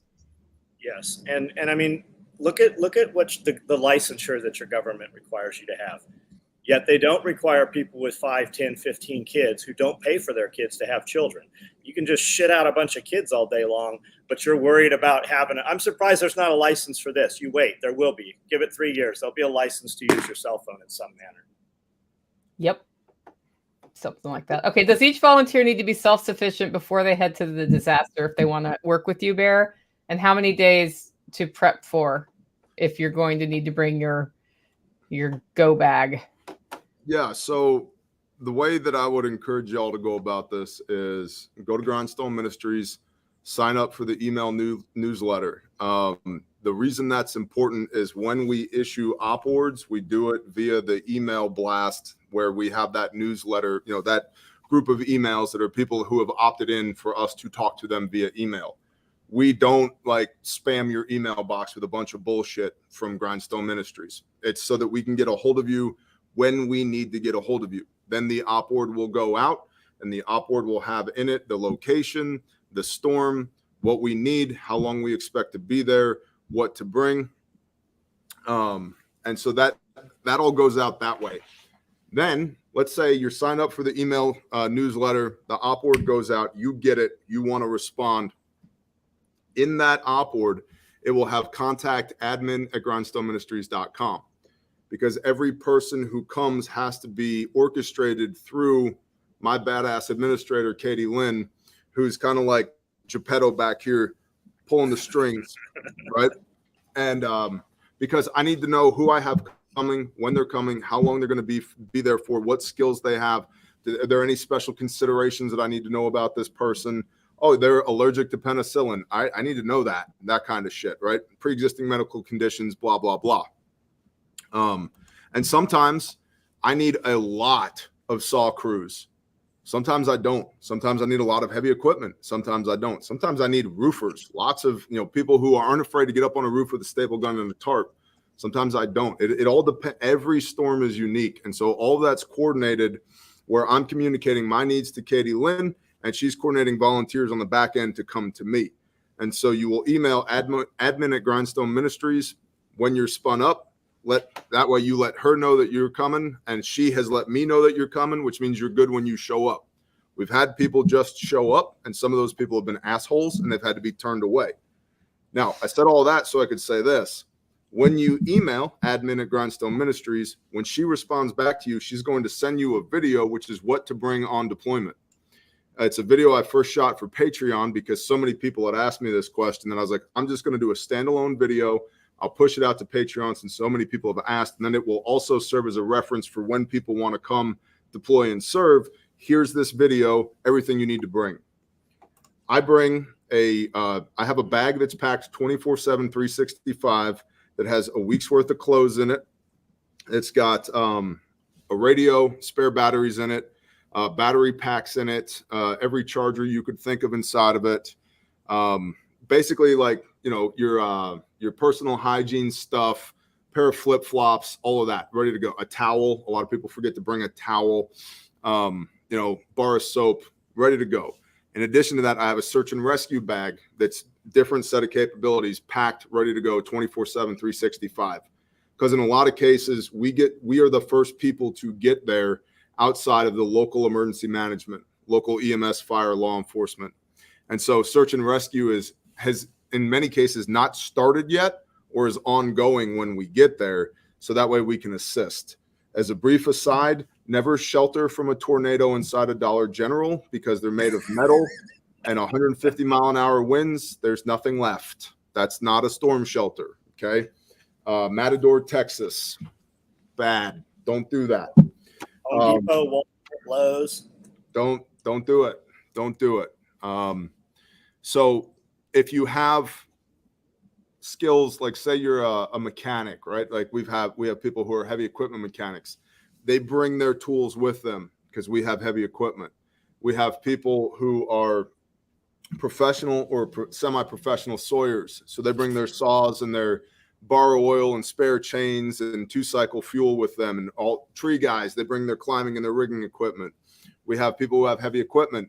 They bring their heavy equipment, which is not just, I brought my skid steer. I also brought diesel fuel and grease gun and grease and coolant and hydraulic fluid, all of those things, because in many cases, you can't just run to the tractor supply because it doesn't exist anymore. And there's no power, so they can't run your credit card because there's no power, no commo. Cash is another thing. I bring a significant amount of cash with me when we go on deployment, because the people who can still do commerce many times will, but it's cash only. And so a lot of people don't keep a lot of cash around. I strongly recommend keeping cash around. I bring cash and silver, and I've not one time had to give anybody silver. They're happy to take cash. So what to bring? Go ahead. Crocs, definitely Crocs. No, I don't bring Crocs, buddy. Crocs and socks. I saw someone said flip flops. Yeah. I totally threw them off. You did. Or we're matrixing out again. I can't tell. So anyway, you want to be able to self-sustain for about 7 days, 7 to 10 days. We find that's about the longest amount of time that most people can spend on site because of their commitments back in the real world. And also those that can be there longer, you're going to burn out. At about the 7-day mark, you're going to burn out. It just happens. I've done this a bunch of times, and I hit my wall somewhere between day 10 and day 14. And then I need to cycle out, have somebody else come in and run the job site while I go home for a few days, rest, refit, kiss my wife, hug my kids, and then turn around and come back again. So no less than 7, no more than 14 days worth of stuff. 7 days works because usually within 7 days, somewhere somebody has figured out how to do laundry. And so like Pro tip, keep a 55-gallon trash can liner in your kit so you can throw all your dirty clothes in that, so your dirty clothes and your clean clothes aren't commingling. When it's laundry day, you just take the trash bag, dump it in the washing machine, do your laundry, good to go. And be in some form of shape. You don't have to look like you're in shape, but you know whether you're going to be of use or whether two people are going to have to drag your ass out. If you fall out, you're in an area where there's not a lot of, infrastructure set up for medical. So somebody's going to have to transport you. So. Yeah. And you're going to be in heat, humidity, rain, and there's not a place usually where you can go into the air conditioning to cool off. Also expect mud. A lot of people are very surprised by the mud. Rain usually precedes tornadoes, and it usually rains really hard. And then there's usually follow-on storms within 12 to 72 hours after the tornado. So there's always mud. I can't think of one that I've been to where there's not mud. Yep. That's all good. And mosquitoes. I know from hurricanes, it would be, okay, there's no infrastructure. We come in, it's either the sun comes out and it's humid and hot and mosquitoes, or it rains and then it's humid and hot and tornadoes and mosquitoes. So bug spray is probably not something, if you are a mosquito attractant, to have in there as well. Does having a CDL help for deployment? It can. We have some trucks that are CDL Class B. We've refrained from purchasing CDL Class A equipment just because of the amount of cost that's involved with it. And once you get to that level, I want to stay small and nimble, effective. A lot of the larger organizations and ministries, it takes them a week or more to spin up and get on site because all of their stuff requires CDL Class A in order to move it. Most of our stuff can be pulled with a 1-ton pickup truck, and that's intentional so that we can that fast. I can get on site, begin search and rescue, set up a fob, and get ready to start doing saw teams and debris removal with 2 1-ton trucks and a 2-ton truck. 2 350s and a 550, and we're on site and ready to go. So that being said, our bucket truck, dump trucks, those are all CDL Class B, and that's nice to have. It's not necessary, but it's nice to have. Also, again, wink, wink, this is the disaster zone. Nobody's checking your ID going in and out of the dump. Nobody cares. I mean, I've seen, if it can move debris, it'll move debris. Trucks that are 60 years old, with no license, no license plate, no registration, no insurance, just, hauling shit to the dump. Yep. How are we doing on time, TJ? I got about another half an hour if y'all do. So yeah, you good with that, John? Yeah. Okay. When you do disaster recovery, do you bump heads with the local municipality wanting to run the show, or are they cooperative with the help? That's a great question. It's about 50-50. A lot of it has to do with timing. How quickly do you show up? If the storm is relatively local to us, in many cases, we watch the storm happen on radar. And as the storm is happening, we are throwing our shit into the trucks and we're driving to that area. And so we get there really early. Like Idabel, Oklahoma, for example, we were there 2.5 hours after the storm lifted off the ground, immediately flexed into search and rescue, which immediately gives us rapport with the EOC, Emergency Operations Center. If it's further away, typically what I will do, like, for example, with Perryton, Texas, watch the storm happen live on Ryan Hall, y'all, on his YouTube channel. Dude, I was talking to the storm chasers from Ryan Hall in Perryton, Texas, and I was like, I don't think you guys understand how important it is what you do. And they're like, well, we know that we've been able to save a lot of people's lives by getting them out of the storm. And I'm like, yeah, that's awesome. Also, we are watching you live to determine whether or not Grindstone is up to go do stuff. And so you're a huge asset to us. So Perryton, I watched the storm happen Thursday afternoon, Thursday early evening, as I was throwing stuff into my truck, hopped in the truck, kissed my wife goodbye, hopped in the truck, drove to the Texas Panhandle, got there at 5:57 a.m. The first EOC meeting, Emergency Operations Center meeting, was at 7 a.m. that Friday morning. And I listened to the county sheriff and the mayor give their briefs. And then I had an opportunity to stand up and speak for a few minutes, let them know who we are, what we do. Here's some of what you're going to see. Here's what you're probably going to want to do that you shouldn't do. And here's what you probably don't want to do, but you should do based upon our experience. In about half of the cases, local governance is 100% willing to listen to what we have to say because it's their first tornado and it's our 40th. In the other half of the cases, they don't want to hear what we have to say, and that's fine. I don't need their permission to be there.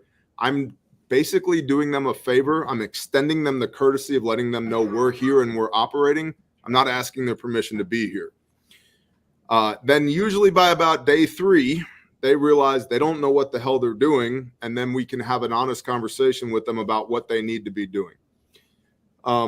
Some typical things for anybody who's listening, like what should you do immediately after a tornado if you're in governance? First thing you should do is not bring all of your people in. Everybody does that. Don't. The military concept, you have to have a reserve. And once you commit the reserve, you have to constitute another reserve, right? In many cases, by day 2 or day 3, all of the cops, all of the sheriffs, all of the EMTs and paramedics, and all of the firefighters have all been up nonstop 48 to 72 hours.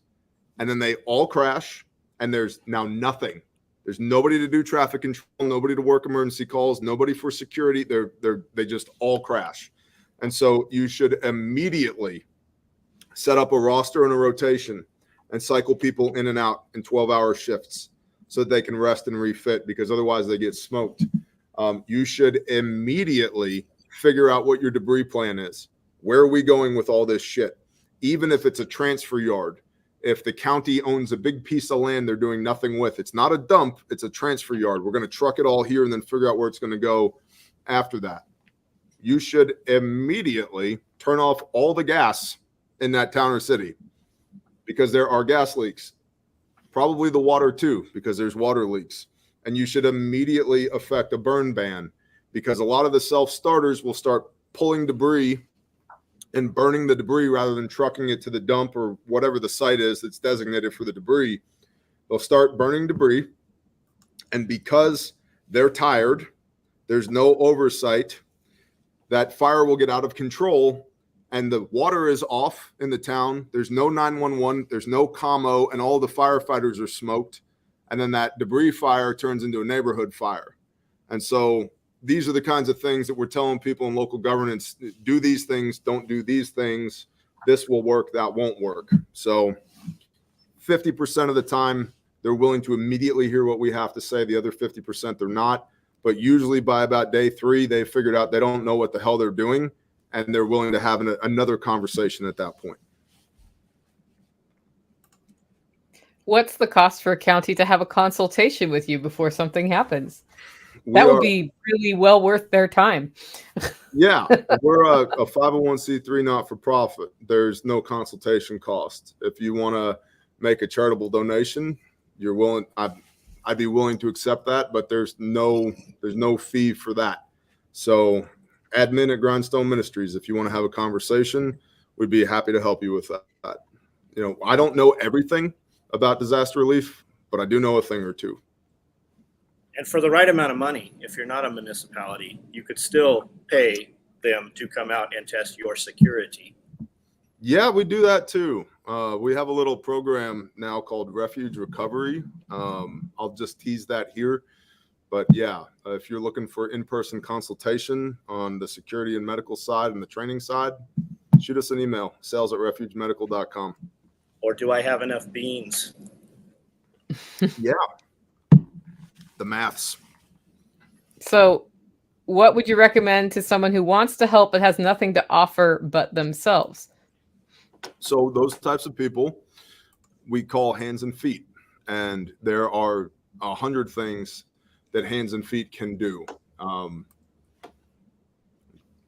If you want to be a fobbit, logistics at the fob, checking people in, dealing with donations as they come in and redistribution of donations as they come in, manning the commo station at the fob out in the field.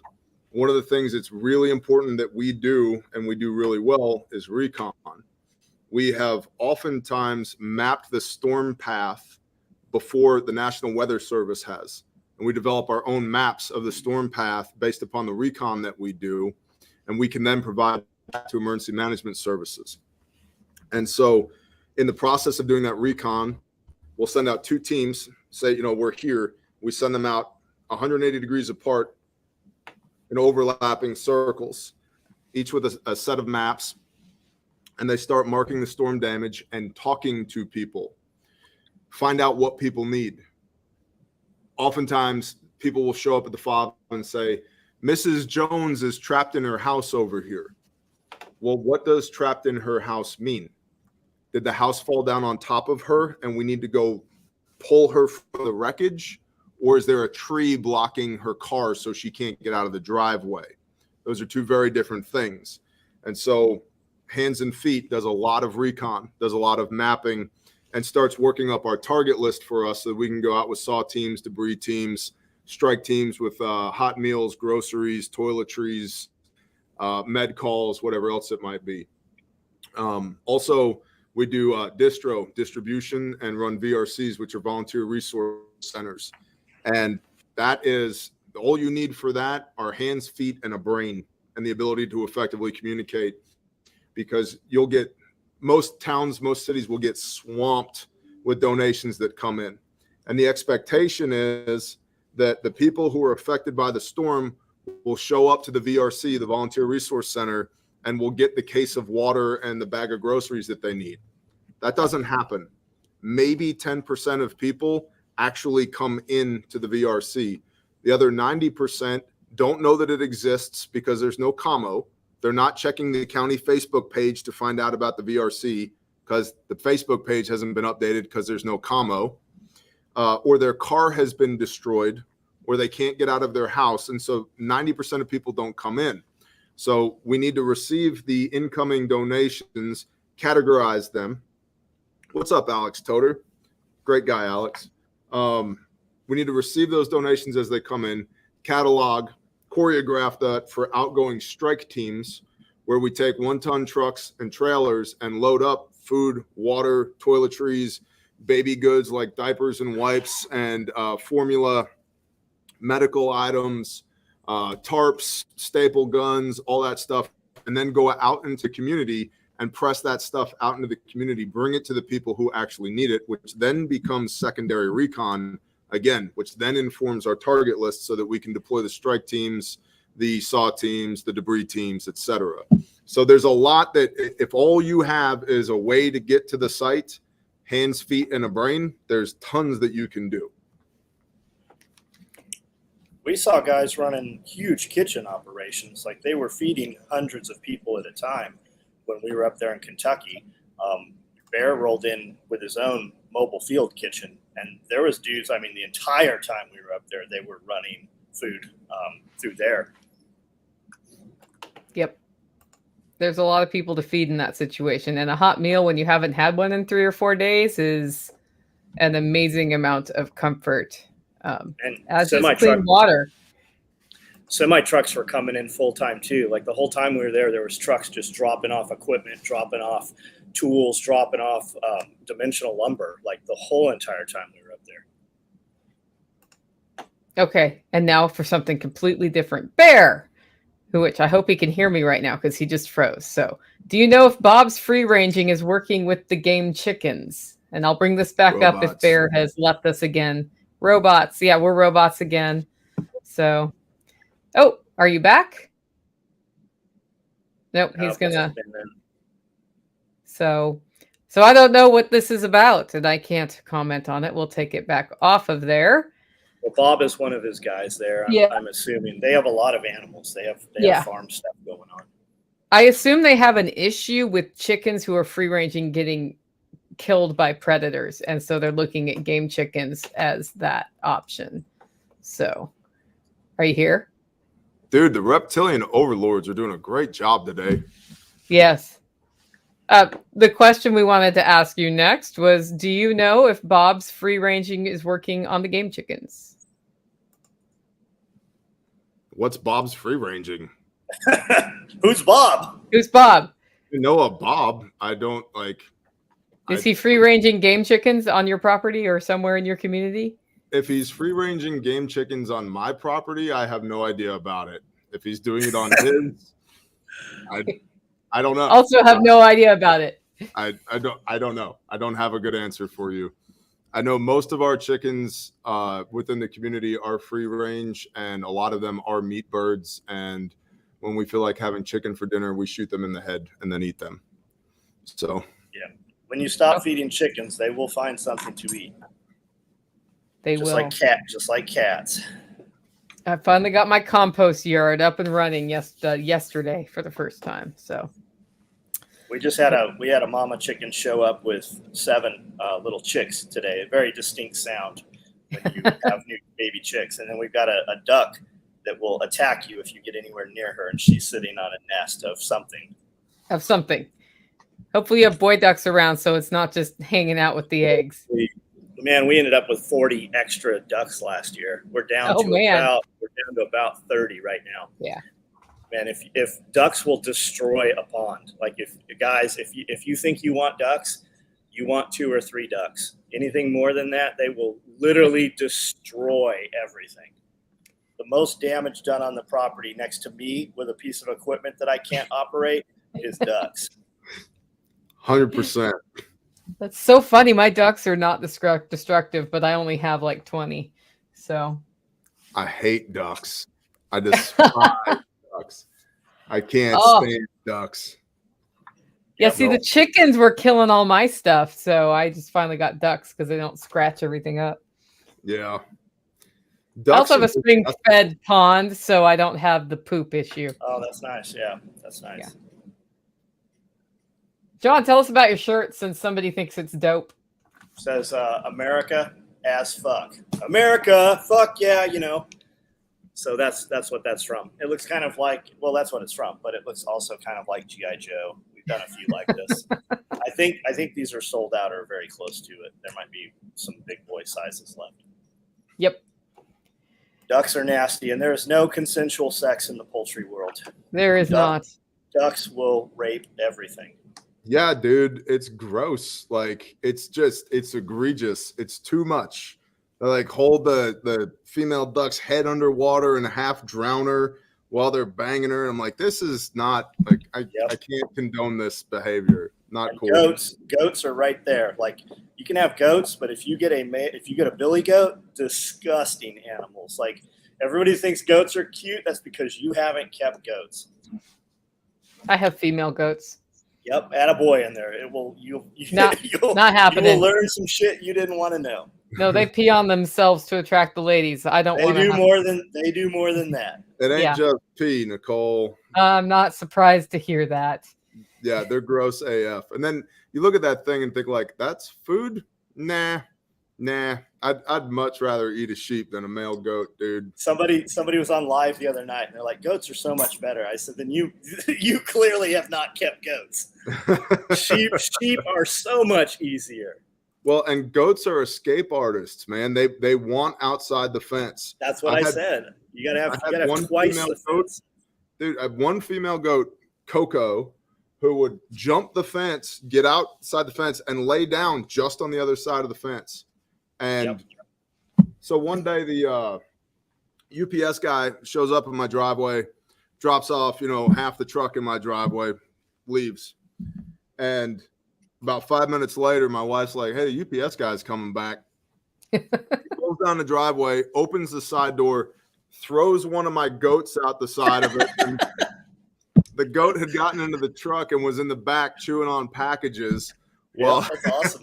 So goats are assholes, man. Yep, goats will get their head stuck, and there will be 2 more goats up behind that goat. I've never had that happen with my sheep. We're using the same fencing. The sheep haven't jumped over. They haven't busted through. Nothing. They haven't destroyed anything. I watched the sheep jump the fence one time. I watched it happen. It jumped over the fence and was standing on the other side of the fence like, holy shit, I did it. And I said, hey, get back inside the fence. And it jumped back over the fence the rest of its life.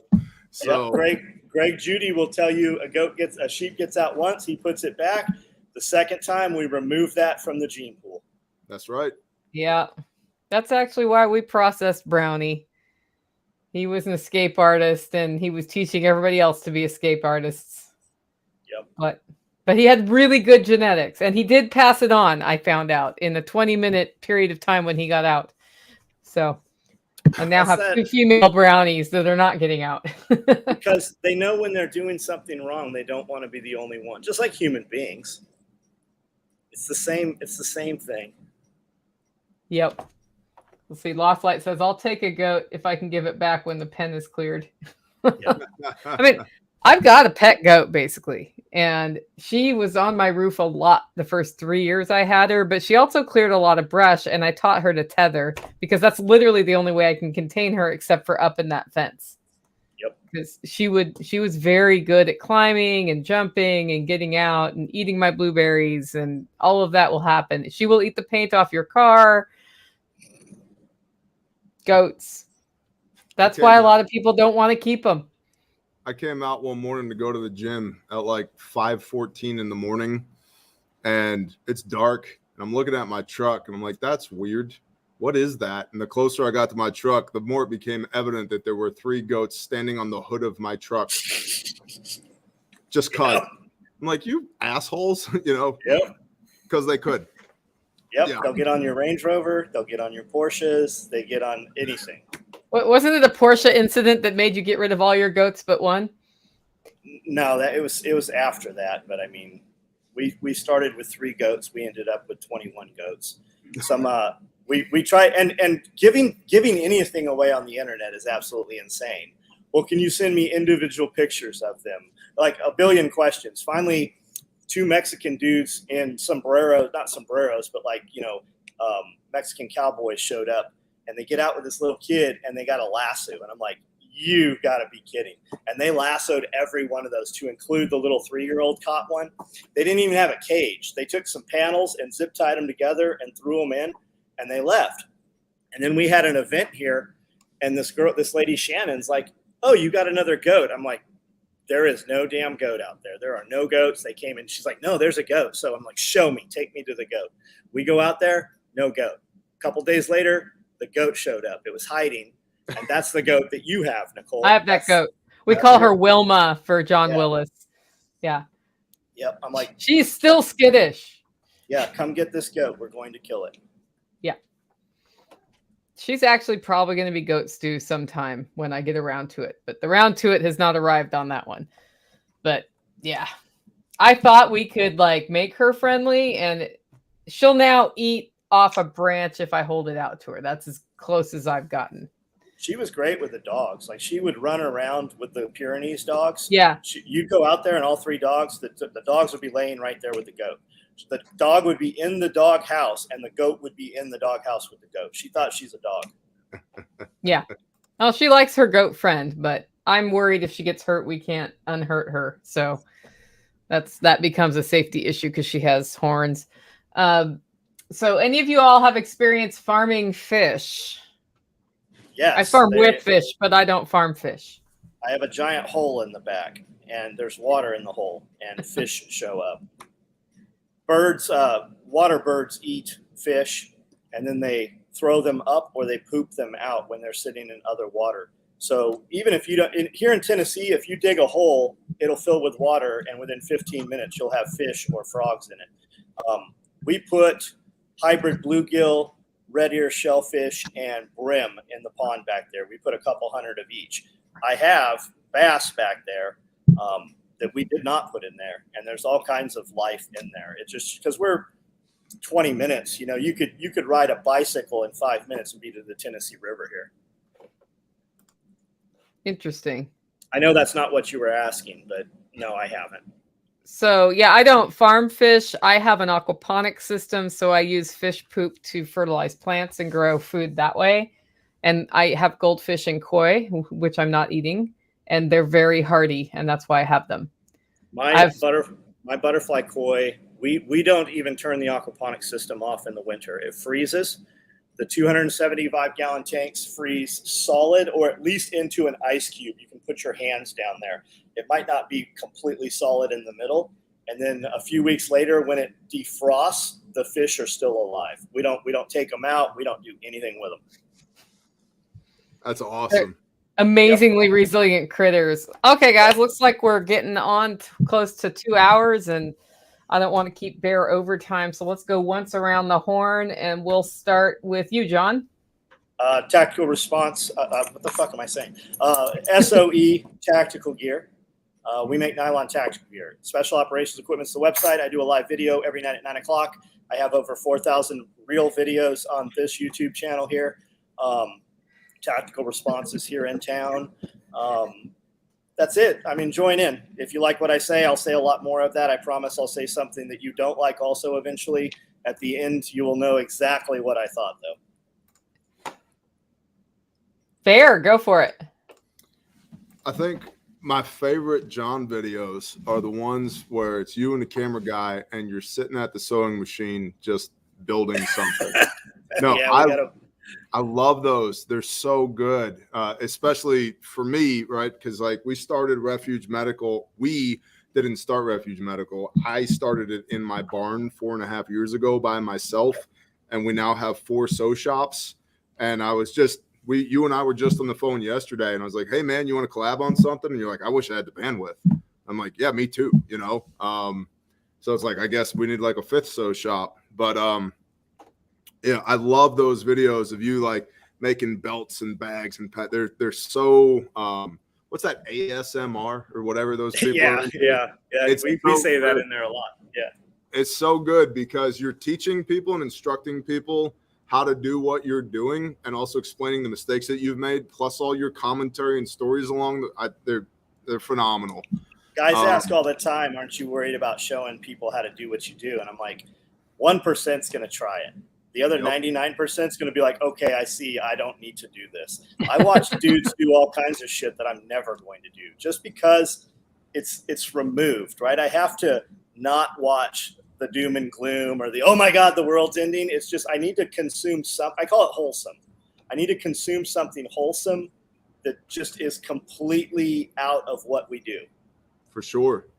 Yeah, you're right, because 99% of people, they might talk about it, but they're never going to do it. And the 1% that does do it all of a sudden realizes the reason that you might make it look easy, but it's not easy, right? It takes a lot of reps and sets to make it look easy. So you're not really giving away anything, as far as like trade industry secrets or anything like that. And the 1% that's trying, at least you're pouring into them, Anybody who does what I do can watch that. There is something, I promise, no matter how long you've been doing it, there's something in there that you will take away and be like, man, this was worth this hour of time. And you're not paying me for the 90 minutes it took me to build it. You're paying me for the 35 years that I've built it in order to be able to do it in 90 minutes. Yeah. And he's good at what he does. What were you going to say, Bear? Real quick story. When I was a young bear, I had a tree service. And this guy in upstate New York, he was a lawyer, and he had this lake house out on the lake. And I had tendered him a bid, like $2,000 or something like that, to take out a dozen 100+ foot tall pine trees. And I got out there to take these trees out. And I had a bucket truck, like 60-foot reach bucket truck. And frankly, there was a couple of them. My balls just weren't that big yet. I just didn't have it. So I called my dad and I said, "Hey, what are you doing, old man?" "Oh, hanging around at the farm." I said, "Hey, can you throw your boots on and meet me over here? I need some help with some trees." "Sure thing." So he hopped in his pickup truck, came to meet me. He hopped out of the truck, looked at me, looked at the trees, looked at the truck, walked over to the house, knocks on the door, and he has a quick conversation with the homeowner. And they shake hands. Guy closes the door. He walks over to me and says, "Hey, you got a chainsaw?" "Yep." Hand him a chainsaw. He hops in the bucket truck, puts the boom straight up, 60 foot up in the air, jumps up out of the bucket, is standing on the edge of the bucket with this chainsaw, makes this notch, tops out this about 120 foot tall pine tree, puts it perfectly in between the house and the garage. Perfectly. And then hops back into the bucket, kills the saw, puts the boom all the way back down, hops out, hands me the saw, and he says, "You think you got it from here?" "Yep, I sure do." "All right, see you at the house." So he hops in the truck and leaves. I finish the job. The guy comes out, the homeowner, and he hands me $5,000 instead of $2,000. And he said, "Hey, I had a little talk with your old man. So, I understand, due to the complexity, it's $5,000. I'm like, "Okay, cool. Awesome." So I drive back to the house. And when I get in the house, my dad is sitting like this at the table with his feet up on the table. I said, "Hey, Pop." Holds his hand out. So I have this wad of $100 bills in my shirt pocket, and I pull out and put one into his hand. $2,000. I said, "Pop, you made one cut." He goes, "Yep, I made one cut you couldn't make." And that was the lesson.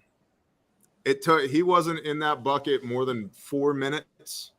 $2,000 in 4 minutes, because he could do what I couldn't do. It wasn't about the amount of time that he spent doing it. It was that he had the knowledge and experience to do what I couldn't do. Nice. And I still got an extra $1,000 out of the job, but he made $2,000 in 4 minutes. So anyway, I'm Bear from the internet. I do intel briefs and make first aid kits and do disaster relief and anti-human trafficking and all that other stuff. There's the link down there, bearindependent.com. Come see us or don't matter to me. All right, guys. I always love having this conversation when we get together because, at this point, it feels like talking to old friends, but I always learn something from each of you every time. So I really appreciate you giving the time. And I know that people who come to this show walk away able to execute on something new. And that's the kind of people that are great to have. So I thank you both for making time today. Guys, if you're here through any of the channels, there is Special Operations Equipment, Living Free in Tennessee. Bear, are you streaming on yours too? I'm not currently, but I will next time. Okay. If you haven't subscribed to each other's channel, go to Bear Independent on YouTube, give him a like and a subscribe and follow. Same with Special Operations Equipment and Living Free in Tennessee. This helps us grow the community and interconnect, which is the best way that we can be resilient walking into the future. Is know each other well, learn new skills, and help each other out.